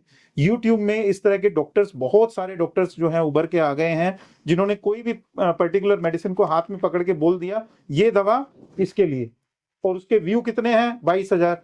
तो आपको लगेगा कि ये बंदे के 22,000 व्यू हैं तो ये सच बोल रहे हैं। एक्चुअल में ऐसा नहीं है। आप सच को सच समझिए, लेकिन सही तरीका है समझने का वो ये कि आपको अपनी दवाइयां जब भी कभी लेनी है, specially for the private parts, आपको डॉक्टर की सलाह से लेनी चाहिए। बिल्कुल बिल्कुल। इसमें क्या बीमारी, क्या प्रॉब्लम है, मेरे को समझ नहीं आता। डॉक्टर को फीस देने में आपका क्या जा रहा है? दिक्कत क्या है? आप केमिस्ट के पास ही क्यों पहुंच रहे हैं कि मेरे को यार ये वाट हो गया, इसकी दवा देना यार जरा। आप 2 पैसे बचाने के चक्कर में खुद को और सफर कर रहे हैं। यस यस, बिल्कुल। क्योंकि मल्टीपल हो गए तो आपके पास ओपनिंग देखिए ना कितनी ज्यादा हो जाएंगी। जी, जी। और जिनको मल्टीपल वार्ड्स होता है ना युवराज, आप सोच भी नहीं सकते कि उनकी लाइफ कितनी हेल जैसी होती है। अगर ये पोटी वाली जगह पे ये मल्टीपल वार्ड्स डेवलप हो जाए ना, तो पेशेंट का स्टूल तो छोड़ो, बैठना उठना भी मुश्किल हो जाता है। और कई बार ये ब्लीडिंग जैसा पाइल्स होता है ना, उस तरह से मिलते जुलते सिम्टम्स होते हैं, तो कई बार डायग्नोसिस भी नहीं हो पाता। वो पेशेंट हमें आके बताता है मेरे को पाइल्स हो गई हैं, हमने चेक किया तो पता लगा उसको तो वाट्स हैं और ये बिगड़ चुका है। और बिगड़ चुका है। अब वो यही सोच रहा है कि मेरे को पाइल्स हैं, और डॉक्टर ने उसको एग्जामिन ही नहीं किया। तो examination of that particular part is very very important. Don't take it very lightly, take it very seriously. And homeopathy में इसका पूरी तरीके से ट्रीटमेंट अवेलेबल है। We are giving antipsychotic medicines to these type of patients to cure this disease right from the root itself. Right sir, एक बात और पूछना चाहूंगा मैं आपसे, कुछ केसेस के बारे में बताइए सर, क्योंकि हमें पता चलना चाहिए क्या है कैसे। कुछ 2-3 केसेस के बारे में बताइए जो कि इससे ठीक हुए हों, जो जिनको रिलीफ मिला हो, जो कि आज अच्छी लाइफ जी रहे हैं। जी, पेशेंट ऑस्ट्रेलिया के रेजिडेंट हैं और बिलोंग इंडिया से करते थे, तो कोरोना टाइम में किसी वजह से वो यहीं पे स्टक हो गए और उनका फ्लाइट था, नहीं जा सके। और उन्होंने मुझे कांटेक्ट किया कि डॉक्टर मेरे को ना कुछ पोटी पास करने में ऐसे दिक्कत हो रहा है, तो आपको मैंने दिखाना था, बट मेरे को एक कंडीशन है, मेरे को ना पूरा फिजिकली चेकअप कराना है। तो नॉर्मली पेशेंट ना ऐसा बोलते नहीं थे, और कोविड में तो ये चीजें बहुत पीछे हो गई थी, क्योंकि डॉक्टर कुछ सामने कुछ ना कुछ ग्लास लगा के, शील्ड लगा के ही पेशेंट को देख रहे थे। तो मैंने उनको बोला कि बॉस, अगर आपको चेक करना है तो थोड़ा सा आप वेट कर लीजिए, थोड़ा ये कोरोना वाला टाइम निकल जाए, उसके बाद देख लेते हैं। तो उसने इंसिस्ट किया कि मेरे को बहुत प्रॉब्लम है, बहुत ज्यादा दिक्कत हो। अब जब हमने उसको एग्जामिन किया तो आप हैरान हो जाएंगे सुन करके, he was suffering from genital wart of 2 parts। Anal area में भी उसको वार्ट्स बने हुए थे, एंड मस्से बने हुए थे, जिससे उसको पोटी नहीं आ रही थी ठीक से। और जहां से हम पी करते हैं यानी हमारे उसका पेनिस का जो इंटरनल पार्ट था, ओके यानी प्रीप्यूस बोलते हैं उसको, तो उसके अंदर और ग्लांस पेनिस के अंदर वहां पे भी उसको कई तरह के वाट्स थे। And it will very painful बहुत पेनफुल, उसको यूरिन करने में भी पेन था और पोटी पास करने में भी पेन था।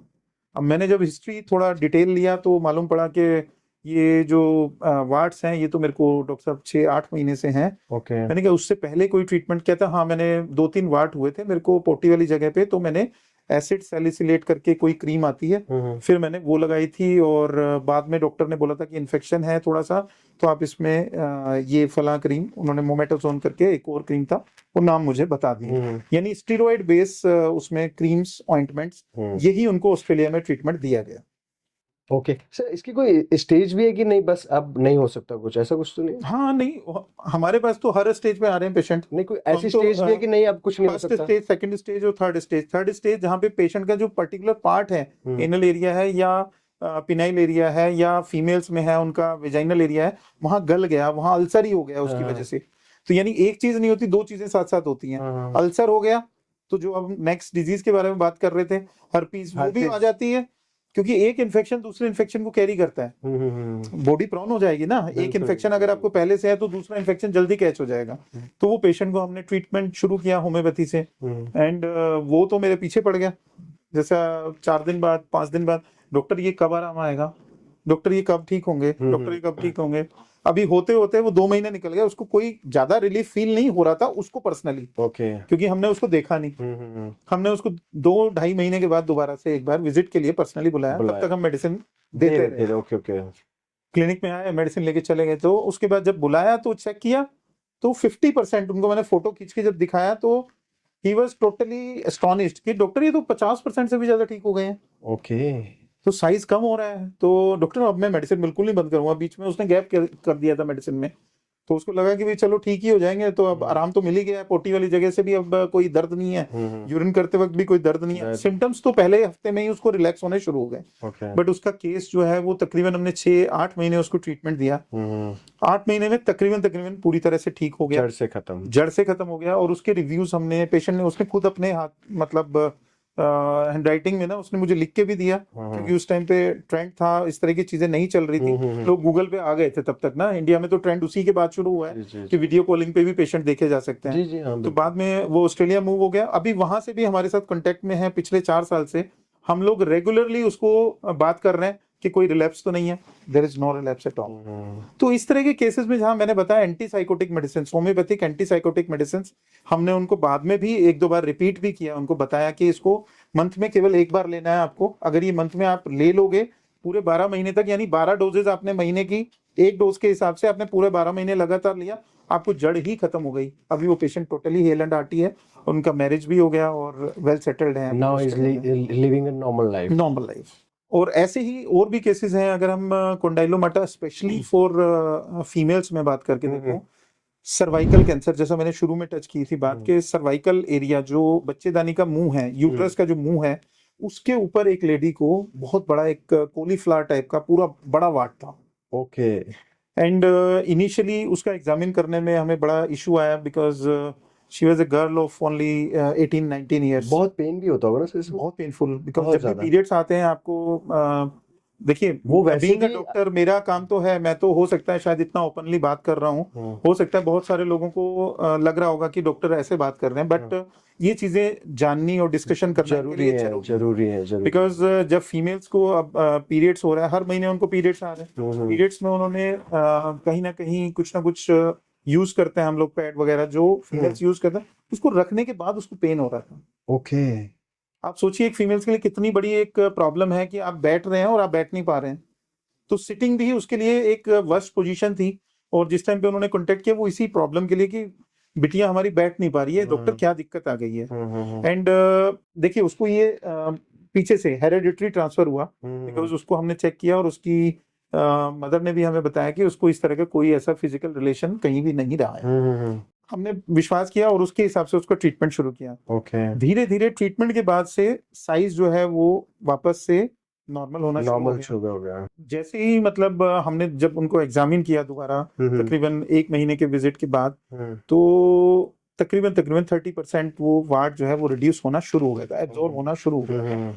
मेडिसिन से किसी भी चीज को, एक्स्ट्रा ग्रोथ को एब्जॉर्ब करना इतना आसान नहीं है। जी बिल्कुल सही। काटना किसी चीज का इलाज भी नहीं है, यानी हमें काटना भी नहीं है, हमें उसको निकालना भी नहीं है, हम ऐसा भी नहीं कर सकते उसको जड़ से पकड़ के निकाल दें। ये कोई प्लांट नहीं है जो मिट्टी में लगा है तो हमने निकाल दिया, तो जड़ तो वहीं पर रह जाएगी उसकी। तो हमने उसको धीरे धीरे जैसे जैसे ट्रीट किया, और टोटल 6 से 8 महीने के अंदर, जैसा मैंने शुरू में बताया था कि तकरीबन हर केस में 6 से 8 महीने में जड़ भी खत्म हो जाती है, मोस्टली पूरी तरह से वो ड्राई हो गया वो एरिया, और धीरे धीरे करके वो वाट जो है वो हमेशा के लिए अबोलिश हो गया। आज उसको, उस बिटिया को किसी तरह की कोई प्रॉब्लम नहीं, नॉर्मल जिंदगी जी, नॉर्मल लाइफ। मतलब थोड़ा टाइम लगेगा लेकिन आप इस समस्या से, इस प्रॉब्लम से जड़ से निजात पा सकते हैं। जी ये बिल्कुल सही, बिल्कुल सही जी। सर। ये थी एक बहुत ही इम्पोर्टेंट, मैं कहता हूँ आज के जीवन में, आज की यूथ और आज की जनरेशन के लिए, जो कि कतराते हैं बात करने से इस बारे में।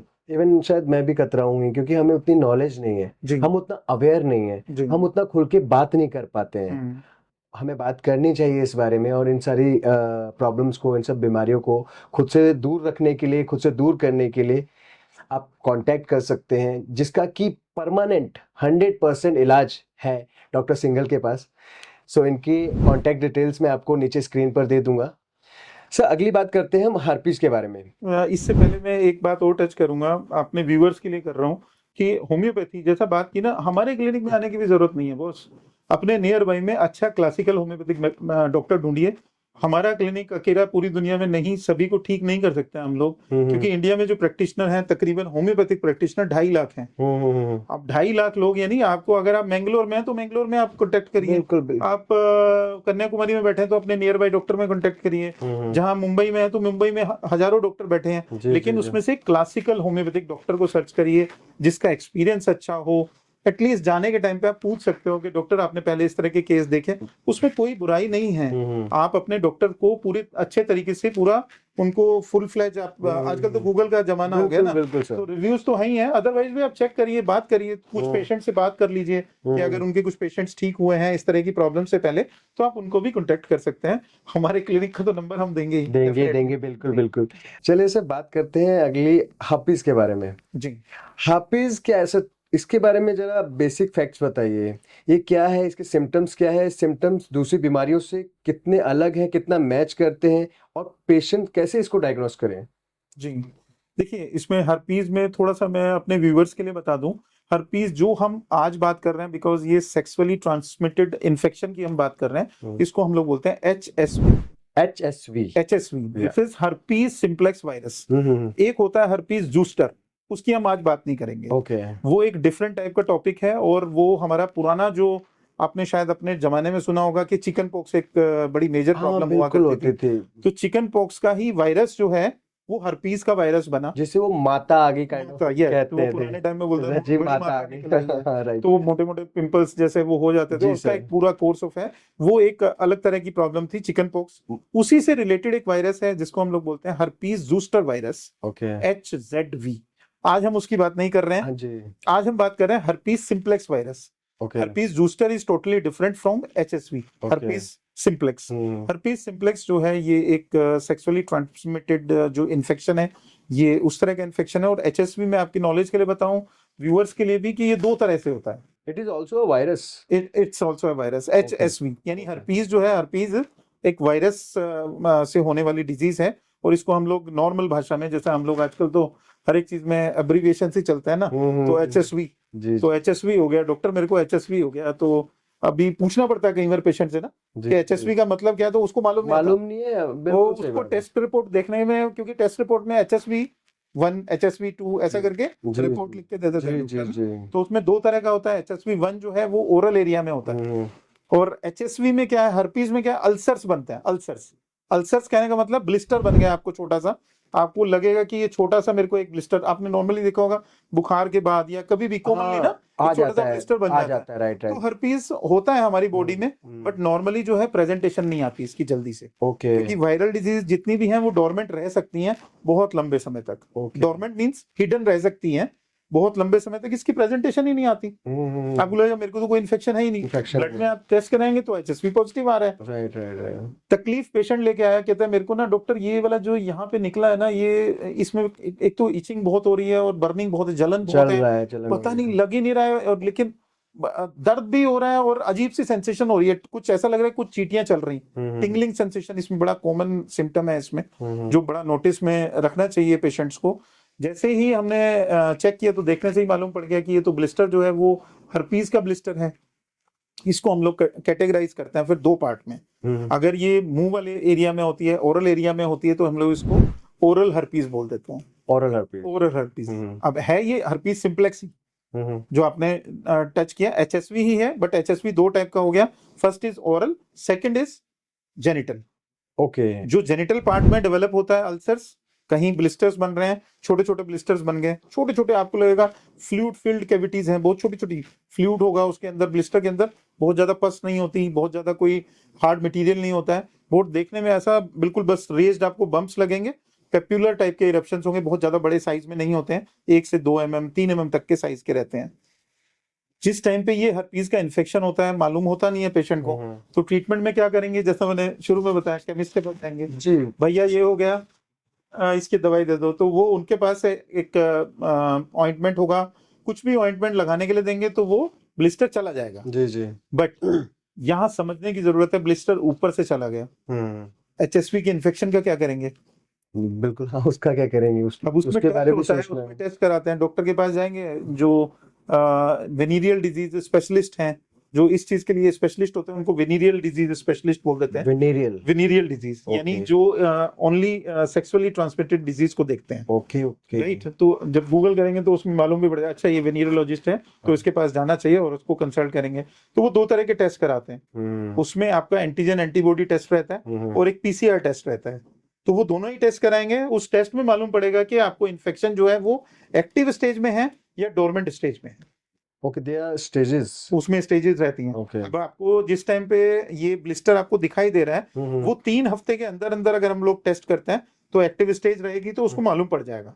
तो IgM और IgG करके, ऐसा करके 2 टेस्ट होते हैं। IgM means immunoglobulin M type and IgG means immunoglobulin G type. G मतलब पुराना इन्फेक्शन था, ठीक हो गया है, बट इम्यूनोग्लोबुलिन्स उसमें पड़े हैं, यानी ऐसा समझिए अभी तो हमारे यहाँ जैसे पहलगाम वाला इशू है, बड़ा है ना अभी हमारे इसमें है कि हमारे देश के साथ क्या हुआ, हमारे कश्मीर में इतने बहनों को, भाइयों को हमारे किया गया और ये सब चल रहा है। तो ऐसा समझ के देख सकते हैं, हमारी बॉडी में अगर डिफेंस मैकेनिज्म नहीं होगा तो वहां पर डिफेंस मैकेनिज्म वीक था, तभी तो उन लोगों का एफर्ट हुआ ना, तभी तो टेररिस्ट आए ना।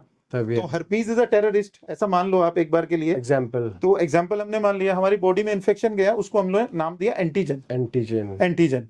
अब उसके अगेंस्ट हमारी बॉडी में डिफेंस मैकेनिज्म आया। अब लोकल जो आर्मी है दैट इज IgM, जो बड़ी आर्मी है दैट इज IgG। ओके, बड़ी आर्मी मींस जो बाद में भी रहेगी हमेशा, कहीं ना कहीं जैसे भी कभी इन्फेक्शन होता है या कहीं अटैक हो गया, टेररिस्ट का अटैक हुआ, तो अभी हमारी आर्मी डिप्लॉय हो गई ना, राइट, तो हम जवाब देंगे ना पाकिस्तान को उसी की भाषा में, एंड व्हाई जवाब दिया जा रहा है ना। बिल्कुल बिल्कुल। And why it is so common sir today? अब नहीं, 2 चीजें हैं, टेररिस्ट का अटैक पूछ रहे हैं कॉमन है कि हमारा ये हमारा इन्फेक्शन है कॉमन है, तो दोनों चीजें अलग अलग हैं, लेकिन दोनों को मैंने जोड़ा है, किस वजह से जोड़ा है ये समझने के लिए कि सर ये दोनों ही चीजें मैं पूछना चाहूंगा आपसे, दोनों ही क्यों कॉमन है? दोनों इसलिए कॉमन है क्योंकि जब तक जवाब नहीं दिया जाएगा, डिफेंस को स्ट्रॉन्ग करना पड़ेगा। जब तक डिफेंस स्ट्रॉन्ग नहीं होगा और उनको प्रॉपर्ली जवाब नहीं दिया जाएगा, तो वो इन्फेक्शन आता रहेगा, यानी टेररिस्ट आते रहेंगे।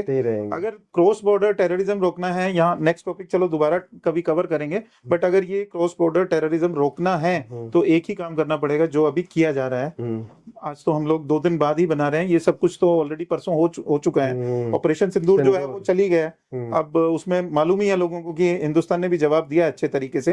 ऐसे ही हमारी जो आर्मी है, बॉडी का जो डिफेंस मैकेनिज्म है वो IgG यानी हमारा एक इम्यूनोग्लोबुलिन बनते हैं किसी भी हमारे इन्फेक्शन के रिस्पॉन्स में, तो वो हमारी बॉडी में हम उसको बोलते हैं एंटीबॉडी, एंटीजन के रिस्पॉन्स में एंटीबॉडीज बन जाती हैं। तो एंटीबॉडीज जो है वो IgG हमने नाम दिया उसको, जो हमारा इन्फेक्शन खत्म हो गया, ठीक हो गया, तो IgG पॉजिटिव हो जाता है। ओके, यानी वो आर्मी डिप्लॉयड रहती है, आपकी बॉडी के डिफेंस को मेंटेन करने के लिए, प्रोटेक्ट करते हैं। प्रोटेक्ट करने के लिए। आपको 3 महीने के बाद फिर से कोई इन्फेक्शन आया तो वही कवर अप कर लेगी, आपको कोई भी एक्स्ट्रा मेडिसिन लेने की जरूरत नहीं है। तो यानी आईजीजी अगर आपके पास पॉजिटिव आ रहा है तो आपको कोई भी एक्स्ट्रा कोई मेडिसिन लेने की जरूरत नहीं है, प्रोटेक्ट करेगा, घबराने की भी जरूरत नहीं है, टेंशन लेने की भी जरूरत नहीं है। लेकिन यहाँ पे भी डॉक्टर फायदा उठाते हैं, पेशेंट को गाइड नहीं करते, आईजीजी और आईजीएम के बारे में ज्यादा बताते नहीं है, तो उनको कुछ भी फाल्स कोई इंजेक्शन लगा देंगे, हम तुम्हारे को ये फलाना वैक्सीन है ही नहीं, अवेलेबल ही नहीं है एचएसवी के लिए, एचएसवी के लिए कोई वैक्सीन भी नहीं है, कोई इंजेक्शन भी नहीं है, इवन देन मिसगाइड भी कर देते हैं, बिकॉज नॉलेज होना जरूरी है। अगर नॉलेज नहीं होगी तो हम नहीं रोक सकते ना टेररिस्ट को। बिल्कुल सही, है बिल्कुल ना, सही। हमारे पास वेपन्स ही नहीं है, तो वेपन्स का नॉलेज होना बहुत जरूरी सही है, ज्ञान होना बहुत बहुत जरूरी जरूरी है। तो ये सही ज्ञान यही है कि जैसे जैसे आईजीएम का जो लेवल है, जब हम मेडिसिन देते हैं होम्योपैथी में, आईजीएम का लेवल जो है कंट्रोल में आता है, और उसी हिसाब से जो करंट इन्फेक्शन है वो कंट्रोल में आ सकता है और पूरी तरह से जड़ से ठीक हो सकता है। और इसका अगर टाइमली प्रिकॉशंस या ट्रीटमेंट ना लिया जाए तो इसके क्या कॉम्प्लिकेशंस हो सकते हैं? इसके कॉम्प्लिकेशन बहुत खतरनाक हैं, अगर प्रॉपरली अल्सर्स को ट्रीट ना किया जाए, ब्लिस्टर जो है बाद में अल्सर्स बन जाएंगे और कैंसर का सबसे बड़ा कारण भी बन सकते हैं। ओके। जेनिटल पार्ट में जितनी भी तरह के कैंसर्स डेवलप Okay. होते हैं, उसमें हर्पीज का और जो हमने पहले डिस्कस किया एचपीवी का, ये 2 वायरस का सबसे ज्यादा बड़ा रोल है, HSV and HPV. Okay okay. जी, तो इस डिजीज का कन्वेंशनल सिस्टम में कोई इफेक्टिव सॉल्यूशन है? नहीं, कोई ट्रीटमेंट में, इसमें कोई ट्रीटमेंट है ही नहीं। आजकल अगर आप काफी गूगल भी करेंगे तो एचएसवी के लिए कोई ट्रीटमेंट अवेलेबल ही नहीं है, केवल ऑइंटमेंट्स होते हैं, एंटीवायरल ऑइंटमेंट्स, चाहे वो नाम भी मैं अगर लूंगा तो वो मुश्किल हो जाएगा। पर क्यों क्योंकि नहीं है हम सर लोग देते ट्रीटमेंट? हैं। क्योंकि आजकल Research- साइंस तो बहुत research- ऊपर जा चुकी है, साइंस एलोपैथी काफी मींस तरक्कियों पर है। लोगों को लगता है ऐसा, एक्चुअल में टेक्नोलॉजी ग्रो हुई है। आप एमआरआई की मशीन को आप तरक्की नहीं कह सकते हैं, डायबिटीज तो कभी खत्म नहीं हुई, थायराइड तो घर से खत्म नहीं हुआ, हर घर में है। आप बताइए ना, डायबिटीज तो खत्म नहीं हुई, खत्म नहीं हुए, बीपी ठीक हुआ गया, परमानेंट गोलियां लगा दी ना, नहीं कर सकते। तो जब कोई चीज ठीक ही नहीं हो रही है तो टेक्नोलॉजी ग्रो हुई है। जी, टेक्नोलॉजी की ग्रोथ को वो बोल रहे हैं कि मेडिसिन की ग्रोथ है, मेडिसिन की ग्रोथ नहीं हुई। एलोपैथी आज की डेट में मेरे ख्याल से काफी अच्छा कर रहा है, या ऐसी कर बीमारियां रहा हैं जिनको की ट्रीटमेंट नहीं था जो कि आज है। जी, बट ट्रीटमेंट होना और ट्रीटमेंट के बाद के जो साइड इफेक्ट्स हैं, नुकसान होना, चाहे आप कैंसर का ट्रीटमेंट कर रहे हैं, कीमोथेरेपी के साइड इफेक्ट्स हैं, ओके, साइड इफेक्ट्स तो है ही है फिर आपको इसमें। साइड इफेक्ट्स के साथ आप लाइफ टाइम आप कैसे गुजारा करेंगे? हाँ बिल्कुल, फॉर नहीं किया जा एग्जाम्पल मैं सकता। थोड़ी बड़ी बड़ी डिजीज के नाम अगर लूंगा तो यहाँ थोड़ा रिस्की होगा, बट पार्किंसंस कोई ट्रीटमेंट नहीं है। पार्किंसन, हाथ हिल रहे हैं पेशेंट के, कितने एज में? 40 की एज में। जो पार्किंसन 80 में होता था वो अभी 40 में है। ओके। यानी इसके लिए हमें बहुत एक वाइड रिसर्च की जरूरत है कि क्यों इस तरह की बीमारियां जो हैं वो नॉन कम्युनिकेबल बीमारियां हैं। अब पार्किंसन तो एक दूसरे से नहीं होता ना किसी को, पर जिनका की होम्योपैथी में ट्रीटमेंट है। बहुत सारी मेडिसिन हैं। ओके। हर्पीज की जैसे हम बात कर रहे हैं, बहुत तरह की मेडिसिन हमारे पास अवेलेबल है होम्योपैथी में। ऐसे ही मायस्थीनिया ग्रेविस या बड़ी बड़ी कोई भी बीमारी है, उनके ट्रीटमेंट पॉसिबल हैं। क्या इस डिजीज के कुछ फर्दर कॉम्प्लिकेशंस भी होते हैं?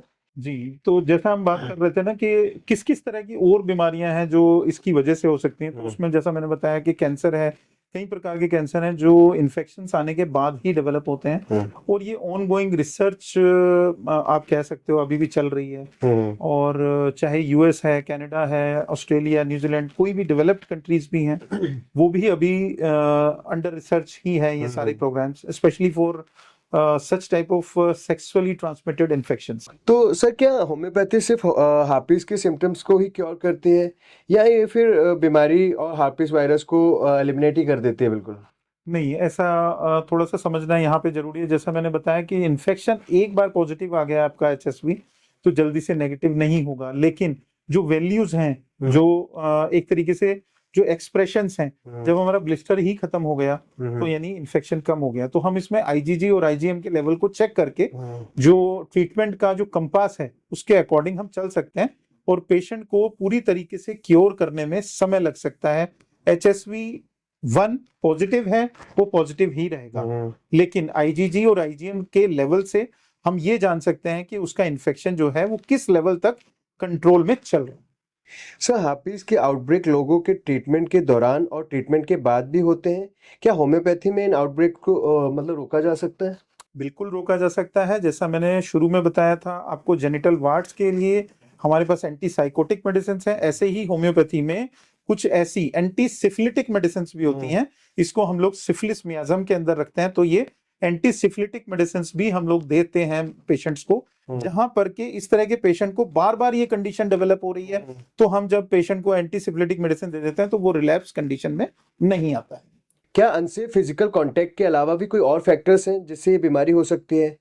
क्या जो लोग नशा करते हैं या यूज शेयर करते हैं और उनसे भी ये बीमारी हो सकती है क्या किसी को?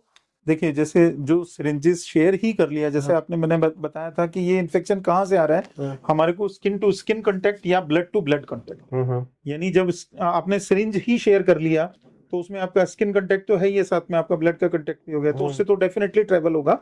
और शुरुआत में मैंने बताया फिजिकल इंटीमेसी से सबसे ज्यादा ये ट्रेवल होता है। और किसी पर्टिकुलर सपोज कहीं हम इन्फेक्शन वाला कोई पेशेंट है, वो वेस्टर्न टॉयलेट में गया, यूज किया, और वेस्टर्न टॉयलेट यूज करने के बाद उसने उसको क्लीन अच्छे से नहीं किया, जहां टॉयलेट पे कहीं उसका कोई डिस्चार्ज लगा रह गया, और उस डिस्चार्ज में नॉर्मली जैसा हम लोग फीमेल्स में ना क्या कराते हैं, पेप स्मीयर टेस्ट कराते हैं। ये बड़ा कॉमन टेस्ट है जिसको हम लोग फीमेल्स को रिकमेंड भी करती हैं, जो गायनेकोलॉजिस्ट होती हैं वो हमेशा रिकमेंड करती हैं कि आप 6 महीने के बाद, साल भर के बाद अपना पेप स्मीयर रिपीट करा लिया करो। उसमें क्या होता है, जो डिस्चार्जेस होते हैं हमारी एरिया के, जेनिटल एरिया के, उस डिस्चार्ज में भी कोई इन्फेक्शन रह सकता है, और वो अगर उस पर्टिकुलर वेस्टर्न टॉयलेट के ऊपर, पोर्ट के ऊपर लगा रह गया और कोई और बंदा बिना साफ किए वहां पे चला गया, वहां से भी इन्फेक्शन कैरी हो जाता है। ब्लड कांटेक्ट आपका होता है, जैसे मेरा कट है आपके कट है, तो बिल्कुल, उससे भी आपको हो सकता उसमें है। हो सकता है, प्लस किसिंग से हो सकता है, किसिंग से भी हो सकता किसिंग से एचएसवी सबसे जल्दी ट्रांसफर होता है। है, पर वो कैसे सर?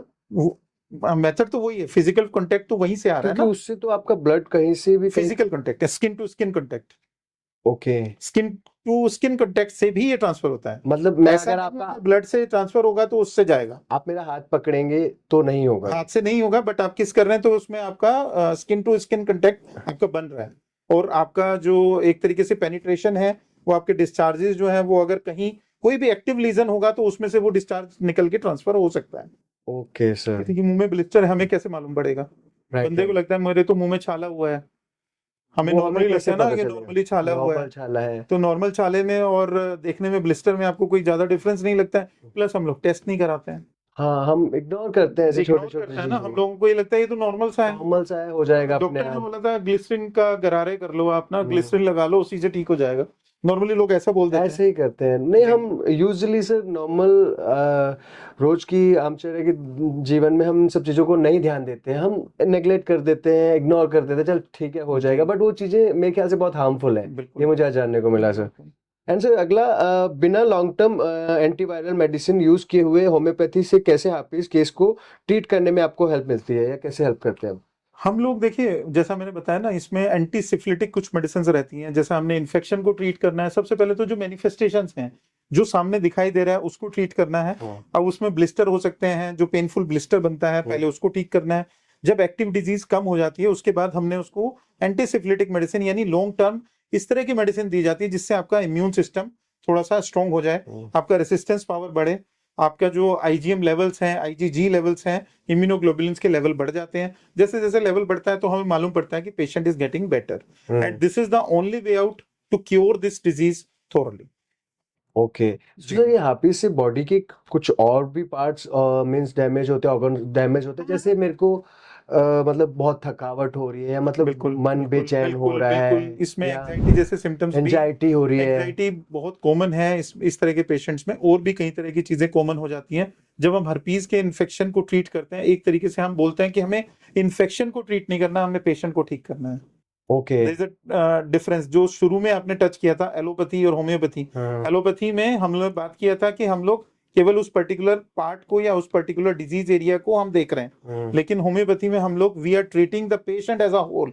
ओके, तो हम लोगों ने साइकोलॉजिकल बैलेंस भी करना है। पेशेंट अगर साइकोलॉजिकली परेशान है और उसको ये चीज श्योर हो जाए कि नहीं मेरे को शायद एचएसवी की वजह से कहीं कुछ और मेजर ना हो जाए, ऐसा डर बैठ जाता है ना, तो जो रजिस्टर्ड फियर होता है उसको भी ठीक करना पड़ता है।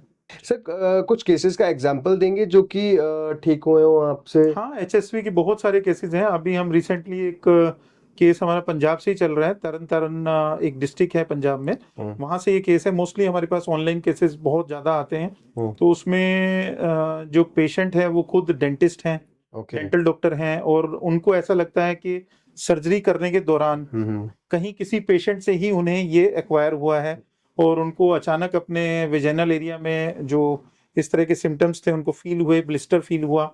तो उन्होंने जब टेस्ट कराया तो HSV1 और HSV2 दोनों पॉजिटिव आए, और HSV2 was very strongly positive. तो अल्टीमेटली जैसा मैंने आपको बताया कि पेशेंट ना कहीं पैनिक स्टेट में जरूर होते हैं, तो तरन तारण में लोकल में नहीं दिखाया उन्होंने। शी सर्च ऑन गूगल, अब वो गूगल में सर्च करने के बाद डायरेक्ट मेरे से फोन पे बात हुई, फिर हमने वीडियो कॉल पे सारा चेक किया और सारी चीजें बात हुई, उसके बाद ट्रीटमेंट देना शुरू किया। अभी HSV के जो लेवल्स थे वो डाउन आ रहे हैं, यानी जो लेवल्स थे, यानी जो वैल्यूज थी IgG और IgM में, वो वैल्यूज जो है वो पहले से डाउन आ रहे हैं, यानी पहले से पेशेंट इज गेटिंग बेटर। और प्लस उनके जो ब्लिस्टर्स थे वो तकरीबन 70% ठीक हो चुके हैं। पेशेंट ने अपना रिव्यू भी डाला है, हालांकि मैंने उनको मना किया था, बट शी सेड कि नहीं सर, मैं तो खुद डॉक्टर हूँ, तो मेरे को अपना रिव्यू लिखना चाहिए। तो उन्होंने एज अ डेंटल डॉक्टर वहाँ पे रिव्यू भी अपना गूगल रिव्यूज में पब्लिश किया है। तो हम मतलब इस तरह के बहुत सारे एग्जांपल्स हैं हर पीस के, जो डे टू डे लाइफ में हमारे पास रूटीन में आ रहे हैं patient, and patients are getting better. So finally, sir, some tips for healthy individual and herpes patient. हाँ, हर्पीस पेशेंट्स हो चाहे कुछ भी, अगर हमने नॉर्मल हेल्थ मेंटेन करनी है तो एक ही फार्मूला है लाइफ में। अगर सही रहना है तो अपने लिए अच्छा मत सोचिए, सभी के लिए अच्छा सोचिए। सर्व भवन्तु सुखिना का एक सिद्धांत है, जब तक आप दूसरों के लिए अच्छा नहीं सोचेंगे, भगवान अकेले आप ही का अच्छा नहीं करने वाला। सारी बीमारियां पड़ोसी को नहीं लगेंगी, कुछ हमें भी लग सकती हैं। बिल्कुल तो बिल्कुल। लेकिन उसके लिए आपको सोचना पड़ेगा कि हम सभी के लिए अच्छा सोचें। मतलब अपने लिए दुनिया सब अच्छा सोच रही है, आपका बैंक अकाउंट आपका, मेरा बैंक अकाउंट मेरा, लेकिन क्या कभी कोई चीज ऐसी है जो हम लोग मिलके शेयर करें? है ना, हम लोग तो वसुधैव कुटुंबकम में विश्वास रखता है ना। हमारा तो इंडिया में ट्रेडिशनल जो सिस्टम था वो तो यही था कि सारा जो संसार है वो एक तरह का एक कुटुंब है, एक परिवार है। लेकिन आज थोड़ा सा इन चीजों में चेंज आ गया है। अगर हम थोड़ा सा कुछ ज्यादा खुश रहना चाहते हैं, कोशिश करिए अपने आसपास के लोग भी खुश रहें। आप जितने लोगों को खुश रखेंगे आप उतना ही ज्यादा खुश रह सकते हैं। बट आज उल्टा है, आज बंदा अपनी खुशी देख रहा है, अपने लिए उसके पास पिज्जा बर्गर खाने के लिए पैसा है, लेकिन अगर जरा सा भी कहीं कोई बैगर दिखाई देगा या आपको कहीं डोनेट करने के लिए कह दें कि आपको ये 100 रुपया देना है, आपको 200 रुपया देना है, तो उस तरह की जो चीज है वो आज भी कम होती जा रही है। जब तक हम उसको नहीं बढ़ाएंगे तब तक आप ठीक नहीं हो सकते। बिल्कुल। Feelings are more important than your actions. Right right. आपकी भावना मैटर करती है। आपकी भावना जितनी अच्छी होगी, आप जिस भावना से काम करेंगे उतना ही अच्छा रिजल्ट आएगा। एंड सर मैं एक सवाल और पूछना चाहता हूँ। सर जो लोग होम्योपैथी डॉक्टर के पास पहली बार आते हैं, जी। उनके माइंड में पहले खुद के माइंड में बहुत सवाल होते हैं, लेकिन उसके बाद उनको ऐसा लगता है डॉक्टर हमसे बहुत ज्यादा सवाल पूछ रहा है, काफी सवाल पूछ रहा है। इवन मैंने आपके बारे में भी स्टडी किया, आपके भी 25+ पेजेस हैं, क्वेश्चनर्स हैं, जी। तो ऐसा क्यों, मतलब इतने ऐसा सवाल? इसीलिए क्योंकि पेशेंट तो सच तब भी नहीं बताएंगे। पेशेंट ने जो स्टोरी छुपानी होती है वो पेशेंट तब भी छुपाते हैं। जितना आप डॉक्टर के साथ और वकील के साथ आप खुल के बात करेंगे, अपना केस जब तक डिटेल में नहीं बताएंगे।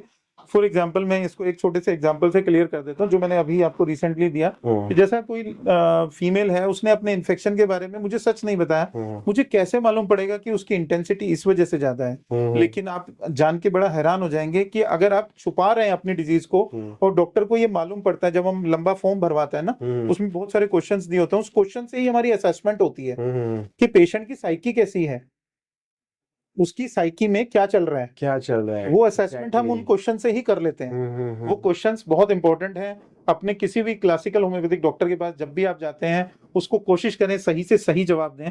एक पेशेंट ने मेरे को बताया, कहते हैं मुझे डॉक्टर, जब भी मैं ना गर्म दूध पी लेता हूँ ना, खाना खाने के बाद मुझे गर्म दूध पीने की आदत है, पर जब भी गर्म दूध पीता हूँ ना मुझे कॉन्स्टिपेशन हो जाती है। कैन यू इमेजिन, ये कोई सिम्टम बना? ये कोई लॉजिक बन रहा है? लॉजिक ही नहीं बन रहा। लॉजिक नहीं बन रहा ना। इवन देन हमारे पास उसकी दवाई है। होम्योपैथी लक्षणों पे काम करती है। हमने पेशेंट को एक मेडिसिन होती है, मैं नाम नहीं बताऊंगा, बट वो स्पेशली फिश के एक सिक्रीशन से बनती है। मतलब ओवरऑल आपके जो इतने सारे सवाल हैं, वो पेशेंट के सवालों के जवाबों के लिए आपके सवाल है। यस, वो सवाल हमारे पास आएंगे, उसके जवाब वो जब लिखता है ना, उसी में से हमारा एनालिसिस निकल के आता है कि पेशेंट के दिमाग में क्या चल रहा है, उसका एक्चुअल दिमाग कैसा है। हमें तो वो कुछ भी बता सकता है ना, जी, जी, जी। कुछ भी अपने बारे में, हर कोई अपने बारे में अच्छा प्रेजेंट करने की कोशिश करता है। नहीं नहीं डॉक्टर, मैं तो बिल्कुल अच्छा हूँ, प्योर हूँ, सब कुछ अच्छा है, सब कुछ बढ़िया है, लेकिन वहां बीच में कुछ ऐसा लिख दिया उसने और उससे मालूम पड़ता है। ऐसा ही एडवोकेट्स भी करते हैं, जब जिस टाइम पे अगर आप कभी कोर्ट में कभी गए हो तो वो आपका क्रॉस क्वेश्चनिंग करते हैं। बिल्कुल क्रॉस क्वेश्चन तो होते हैं। क्रॉस एग्जामिनेशन और क्रॉस क्वेश्चनिंग ऐसा ही होम्योपैथी में भी होता है। एक बल्कि कहावत भी है कि डॉक्टर और वकील से कभी कुछ छुपाना नहीं वो चाहिए। इसीलिए है। उनको सब सच तो बताना वो सच चाहिए, बताएंगे तभी हम उनको पूरी हेल्प कर तभी पाएंगे। आप हेल्प कर पाएंगे और उनकी चीजों को आप क्योर कर जी पाएंगे।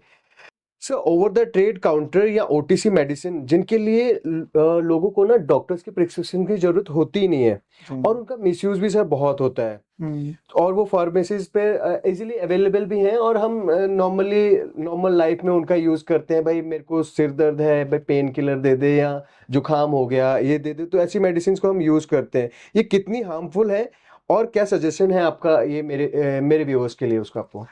देखिए बहुत लंबा सवाल है और इसको समझना बहुत डिटेल में तो जरूरी है ही है। जैसे लोग एक्चुअली सर वो हार्मफुल होते, मैं बिल्कुल ये हार्मफुल मेरी है, भी आपसे बिल्कुल मेरा हार्मफुल ये है। सवाल आप है। जैसे मैंने शुरू में बताया ना, 21 दिन से ज्यादा कोई भी काम करेंगे तो वो आपको हैबिट बट हैबिट हम फॉर्मेशन जनरली तो होगी। यूज टू हो गए ना, भाई मेरे को सिर दर्द हुआ, भाई मैं वो क्या मैं पैरासीटामोल ले लें, नहीं, वो क्या कहते हैं उसको, काफी सारी दवाई, जा हाँ बेटा वो लेके ला दे, कुछ मेरे ला दें को फीवर हुआ, जा बेटा मेरे को मैं आपको और पैरासीटामोल ला अच्छे दे। तरीके से बताता हूँ इसको। जी।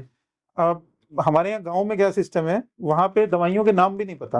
हम्म। तो वो क्या करते हैं, उन्होंने नाम रखे हुए हैं हर दवा के ना। हम्म। कहते हैं मेरे को हरे पत्ते वाली गोली ला हरे दे, पत्ते वाली गोली ला दे, जी मेरे को बिल्कुल। नीले पत्ते वाली गोली ला दे। जी तो वो जी। जैसा बीमारी उसके हिसाब से उन्होंने डिजाइन रख रखे हैं और वो उसी के हिसाब से कलर कॉम्बिनेशन से बस वो दवाइयां खाते रहते हैं। हम्म। लेकिन आपको जान के बड़ी हैरानी होगी, मैं डॉक्टर सरीन है, डॉक्टर शिव सरीन हमारे हिंदुस्तान के जाने माने गेस्ट्रो एंटेरोलॉजिस्ट हैं, हम्म। लीवर स्पेशलिस्ट हैं, हिपेटोलॉजिस्ट हैं और इंस्टीट्यूट ऑफ बिलियरी साइंसेज के डायरेक्टर भी रहे हैं, दिल्ली में रहते हैं। उनके किसी पॉडकास्ट में मैंने सुना था, उन्होंने बताया था कि जो इस तरह के पैरासीटामोल से होने वाले जो लीवर टॉक्सिसिटी है वो हमारे हिंदुस्तान में 60% है। Okay, means liver 60%, this is a major problem. यानी लीवर के जितने 60% से ज्यादा केसेस, 100 में से 60 केसेस जो आ रहे हैं उनके पास, उसमें से 60% ड्रग्स पॉइजनिंग की वजह से आ रहे हैं। And it is a very big number as well. Yes, आप सोच के देखिए कि लोग कितने आराम से, जैसे ही पेट में दर्द हुआ तो बेरालगन की गोली खा ली, लार्गन खा लिया। ये स्पाज्मोनेल खा लिया, ये ले लिया, जो भी ओवर द ट्रेड काउंटर है। ओटीसी ड्रग्स को प्रिस्क्रिप्शन के बगैर मिल रहे हैं, लेकिन अपना दिमाग तो दिया ही है ना भगवान ने। अभी हर किसी को अपना दिमाग यूज करना चाहिए। कोशिश करें डॉक्टर की सलाह के बिना कोई भी दवाइयां ना लें। ना ले। और मैं तो ऐसा सजेस्ट करता हूं कि बहुत अच्छा कर रहे हैं कुछ होम्योपैथिक डॉक्टर, कुछ एलोपैथिक डॉक्टर, जो बिना प्रिस्क्रिप्शन के आपको दवा देते ही नहीं है कि मैं प्रिस्क्रिप्शन दे रहा हूं। ऐसा नहीं है, पहले देखना पड़ेगा, पूरा स्टडी करना पड़ेगा, तभी हम दवाई देंगे। पूरे proper reports, body proper checkup, सब कुछ उसके होना बाद चाहिए। ही हम, और यही एक मेरे ख्याल से सही पेशेंट का रास्ता फायदा है, है। सही रास्ता भी है। पेशेंट सस्ते के चक्कर में सब कुछ गवा रहा है। मेरे मदर बोलते हैं, कहता है सस्ता रोए बार बार, महंगा रोए एक बार। एक बार तो महंगा ठीक है, आपको थोड़ी देर के लिए आपको महंगा लगेगा, लेकिन आज भी जो क्वालिफाइड अच्छे डॉक्टर्स हैं उनकी फीस आपको पे करते हैं, तो आपको वर्थ इट होती है कि मैंने 1,000 रुपया डॉक्टर की फीस दिया है और अच्छे स्पेशलिस्ट को दिखाया, मेरे को सही गाइडेंस मिली, सही ओपिनियन मिली है।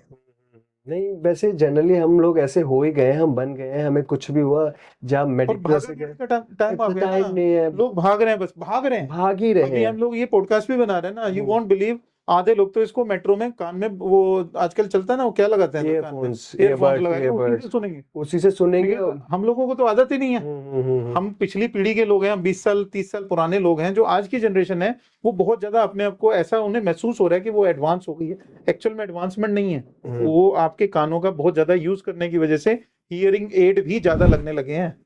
हैरान हो जाएंगे आप। ये नया सब्जेक्ट है, बाद में इस पे जरूर दोबारा बात करेंगे। एंड गाइस, ये सबसे इम्पोर्टेंट चीज है हमारे आज के जीवन में। हमें छोटी सी कोई चीज हुई, हमारे सिर दर्द हुआ, जुकाम हुआ, हम भागकर मेडिकल पर जाते हैं, टैबलेट लेते हैं, जबकि बिल्कुल गलत है। जैसा कि डॉक्टर ने बताया, ऐसा हमें बिल्कुल नहीं करना है। हमें प्रॉपर डॉक्टर के पास जाना है एंड प्रॉपर ट्रीटमेंट लेना है सर। और आखिर में मैं आपसे जानना चाहूँगा, ये जो डिजीज़ है जिनके बारे में मैंने स्टडी किया, जिनके बारे में मैंने आपसे सवाल जवाब किया, मेरे व्यूअर्स की साइड से, मेरे खुद की ओर से भी, जी इसकी जो भी ट्रीटमेंट्स बताए, इनका परमानेंट इलाज है आपके पास, जो कि मैं जड़ से इन सब चीज़ों को ख़त्म कर सकता हूँ, जी जो जी 3 मेजर डिजीज़ की हमने बात जी, की। Anal fissure as well as genital warts and herpes simplex virus. Okay, जी thank you so much doctor. इससे मुझे और मेरे व्यूअर्स को बहुत कुछ जानने को मिलेगा, उनकी काफ़ी प्रॉब्लम सॉल्व होने वाली हैं। सो गाइस, ये थी हमारी आज की बातचीत। मैं कहूँगा इंटरेस्टिंग बातचीत, जहाँ पर आज मेरे को भी बहुत कुछ जानने को मिला, इवन आप लोगों को भी बहुत कुछ जानने को मिलेगा, जहाँ पर कुछ ऐसी डिज़ीज़ हैं जिनके बारे में शायद हमें पता ही नहीं है, और पता हो भी शायद फिर भी हम उसके बारे में बात नहीं करते हैं। सो हमें उसके बारे में खुल के बातचीत करनी है और उन बीमारियों का समाधान जड़ से करना है। उसके लिए आपको कॉन्टैक्ट करना है डॉक्टर सिंघल से। इनकी कॉन्टैक्ट डिटेल मैं आपको नीचे स्क्रीन पर दे दूँगा।